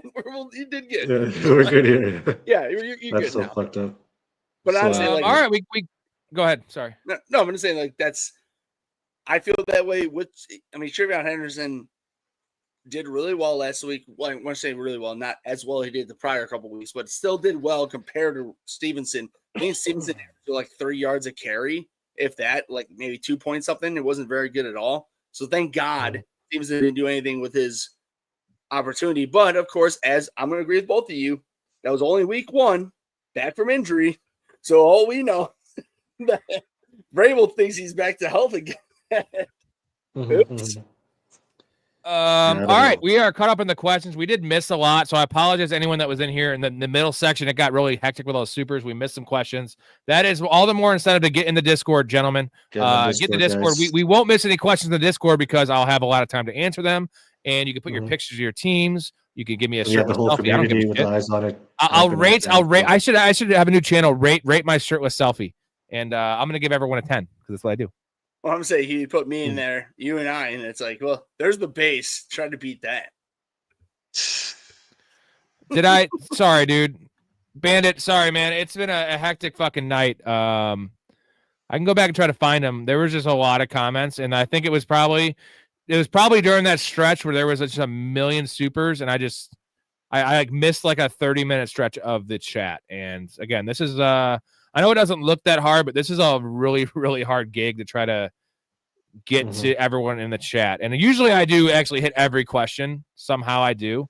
But let me see. I can try to find them. It's hard, man. I'm looking for them. You can try. Yeah, find some because I want to make the people happy. I'm a man of the people. Oh, God. It cut me off. And especially Jay. I love Jay. Yeah, I missed a lot of questions. I know it's like, it's glaring when I do that, and people are like, "What the fuck, man?" Like, because usually I do answer everyone's question, but it's very that must have been a while ago. I mean, what I'm available for? Yeah, it had to be way back. Way back. I'm saying he hopped off because I don't see any. Oh, Bandit. See if I can find him. Love looked great on Thanksgiving. Yeah. He did. I'm saying that's one of his comments. There's a lot of comments in here that I definitely missed. Oh, how many wins did it take to get to the last NFC wild card? Lots. Lots. Yeah, I think the NFC North and the West are going to be or more importantly, probably the North is going to be because between the Packers, Bears, and Lions. I mean, the Lions. Well, the Niners are 8-4. The Niners are in the last spot right now, 8-4. Yeah, that's the last spot. It's going to take 11 wins, bro. I think 11 might even. No, it won't miss. 11 to get in. 10's missing for sure. Okay, this makes sense because we had Lions fans saying that they're not in the Discord saying they're not really happy with the position they're in with the Bears win. I'm like, but that makes sense because if the last place being 8-4 with San Fran, Detroit's outside looking in. They're outside looking in at 7-5. The Lions did blow up every tush push. Dude, the last 3 weeks. He's been blown up. Bandit, you're 100% right. They were the ones, like, I'll never forget that. As a matter of fact, that was one of my favorite things they did. They were just taking penalties, just launching themselves. Launching, just like fucking to blow it up. Olave or Devontae Adams? That's a tough one, man. I still take Devontae, man. Yeah. It's just hard. Right? He gets catches too. Like he gets TDs. Just, like it's just TDs. And TDs. Like Olave has like barely something. any TDs, right? I mean, I guess full PPR. What would you guys take? Olave then? I'll still take Devontae. No. Devontae still gets like eight targets, 6 catches, and 2 TDs. Like I don't mean. I'm all. One TD. Yeah. I have Olave and Devontae in one league, and if I had to choose, it'd be Devontae starting. So. Yeah, you can't. He's in top 10. I mean, again, so is Olave, but I guess, dude, I get the point because Olave is also top 10. So, like, I'm going to look at PPR right now and see where they're ranked. And that's not actually the decision, but the matchup's not bad for Olave either. I guess the deciding factor is Olave is questionable with the back. So, even if he plays, Olave scored 165 points in PPR, and Adams has scored 183 points. Dude, Adams is a 6th-ranked receiver. What a value, bro. 4th round. He was a 4th-round receiver. It was also because the Matt Stafford stuff. It was the Matt Stafford stuff. That's why he fell, though, right? It was Luka being there. Touchdowns too, right? Dude, he's just so many touchdowns. So many touchdowns. I'm Franklin, right now, I'm saying, Rob, real quick. That's why my high school league. So, Mark, I've been in a league. I'm 34. I'll be 35 in January. I've been in a league with my buddies from high school, from freshman year of high school. And it's a 10-man league. They are the most stubborn sons of bitches. They don't watch this. They're stubborn pieces of shit. I berate them for not doing it. But nonetheless, my point is, like, we tried to bring in flexes. Anything. Nope. It's 1 quarterback, 2 running back, 3 receiver, tight end, defense, kicker. That's what it is. Like, and it's been that shit for fucking forever. And we have a lot of bonuses. My point is, though, I have Josh Allen, Jamar Chase, Devontae Adams, Chris Olave, Kyron Williams, Trayvon Henderson, and Javonte Williams. And then I have Seattle, Little, and my tight end is trash because I got Goddard. But Anthony, it would certainly appear that Justin Fields is trash. And I've been a Fields defender up until this year. Now, the Jets haven't done him any favors, but the guy just can't. He's Rob, just not an NFL quarterback. I have a good comparison for you. Unfortunately for him, and I love him because he's a really good person, not based on his talent. He is, unfortunately, the Zach LaVine of the NFL.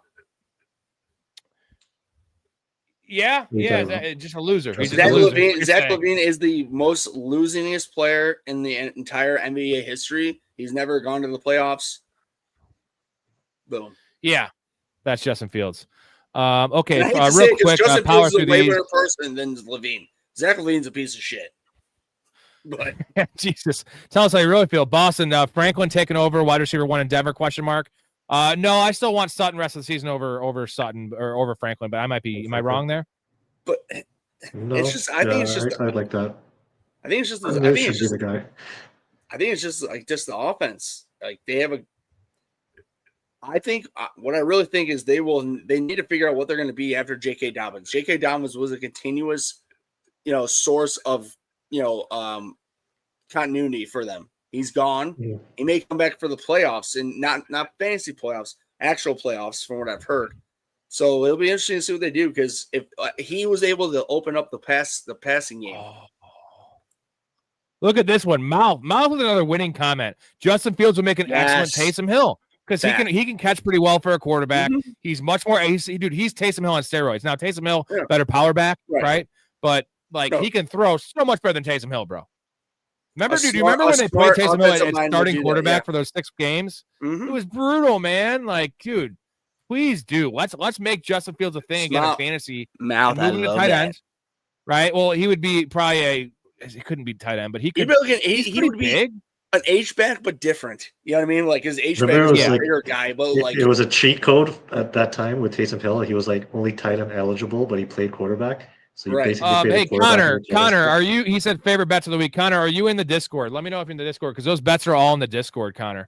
And then Boston Strangler, you should also get in there. Professionalfanatics.com is the details to get the Patreon to get in the Discord. Also, the link is in the description as well. $2 gets you in the Discord. The community is awesome. Mark, thank you, Mark. You're the man. Yeah. Also, $5 gets you access to the early plays and the bets. You're going to make your money back in one fucking week. Be a guest on the show, free merchandise, play fantasy leagues with us, community fantasy leagues. Gatson or Pittman in the flex? Who do you got? What do we think? The wide receiver one. He is a wide receiver one in the season. Yeah, I'm going. Is it scoring? So full PPR Pittman, and then maybe half PPR Gatson. He was more. I mean, Pittman's catching touchdowns too, though, man. Yeah, I think I'd have to go Pittman here. I'm still going Pittman, man. Like, because here's the thing: Pittman is the number one guy. Okay, how about this? If Warren is out, it's Pittman by a mile. How about that? Mm-hmm. Yeah. I personally would still pick Pittman, but if Warren is out, oh my god, then don't even think about Pittman to the fucking to the moon. Mm-hmm. Good call. Fields is a running back playing quarterback. That is kind of true. I mean, you mean like J-Bob's quarterback? You mean like J-Bob's quarterback? Yeah. Is Christian Watson the Green Bay wide receiver one going forward? Yeah, dude, he's the number one. He's a monster of a man. He's still a boomer or bust, but like he is the number one receiver on that team right now. Is Keenan Allen startable at flex? I think so. This matchup, especially. Like the thing about Keenan Allen is he's a third down receiver. He's a possession guy, but he has pretty high touchdown upside. We've seen that this year. Justin Herbert slings the ball, man. Plus, he's a great route runner. Like that's why Justin Fields loved him. Why not Justin Fields, but Caleb Williams loved him last year. Same difference as the why Philip Rivers, that was his number one receiver for all those years, and he may be way slower. He still can get separation, and he's got good hands. All right, winding down. We're at 3 hours and 7 minutes, guys. It's a pretty long stream. I mean, it's pretty normal for this show. Crazy enough. It's just kind of par for the course, right? Hey, by the way, Mark, anybody has anything to say to you again, they can come talk to Ray. Those motherfuckers. Hells yeah.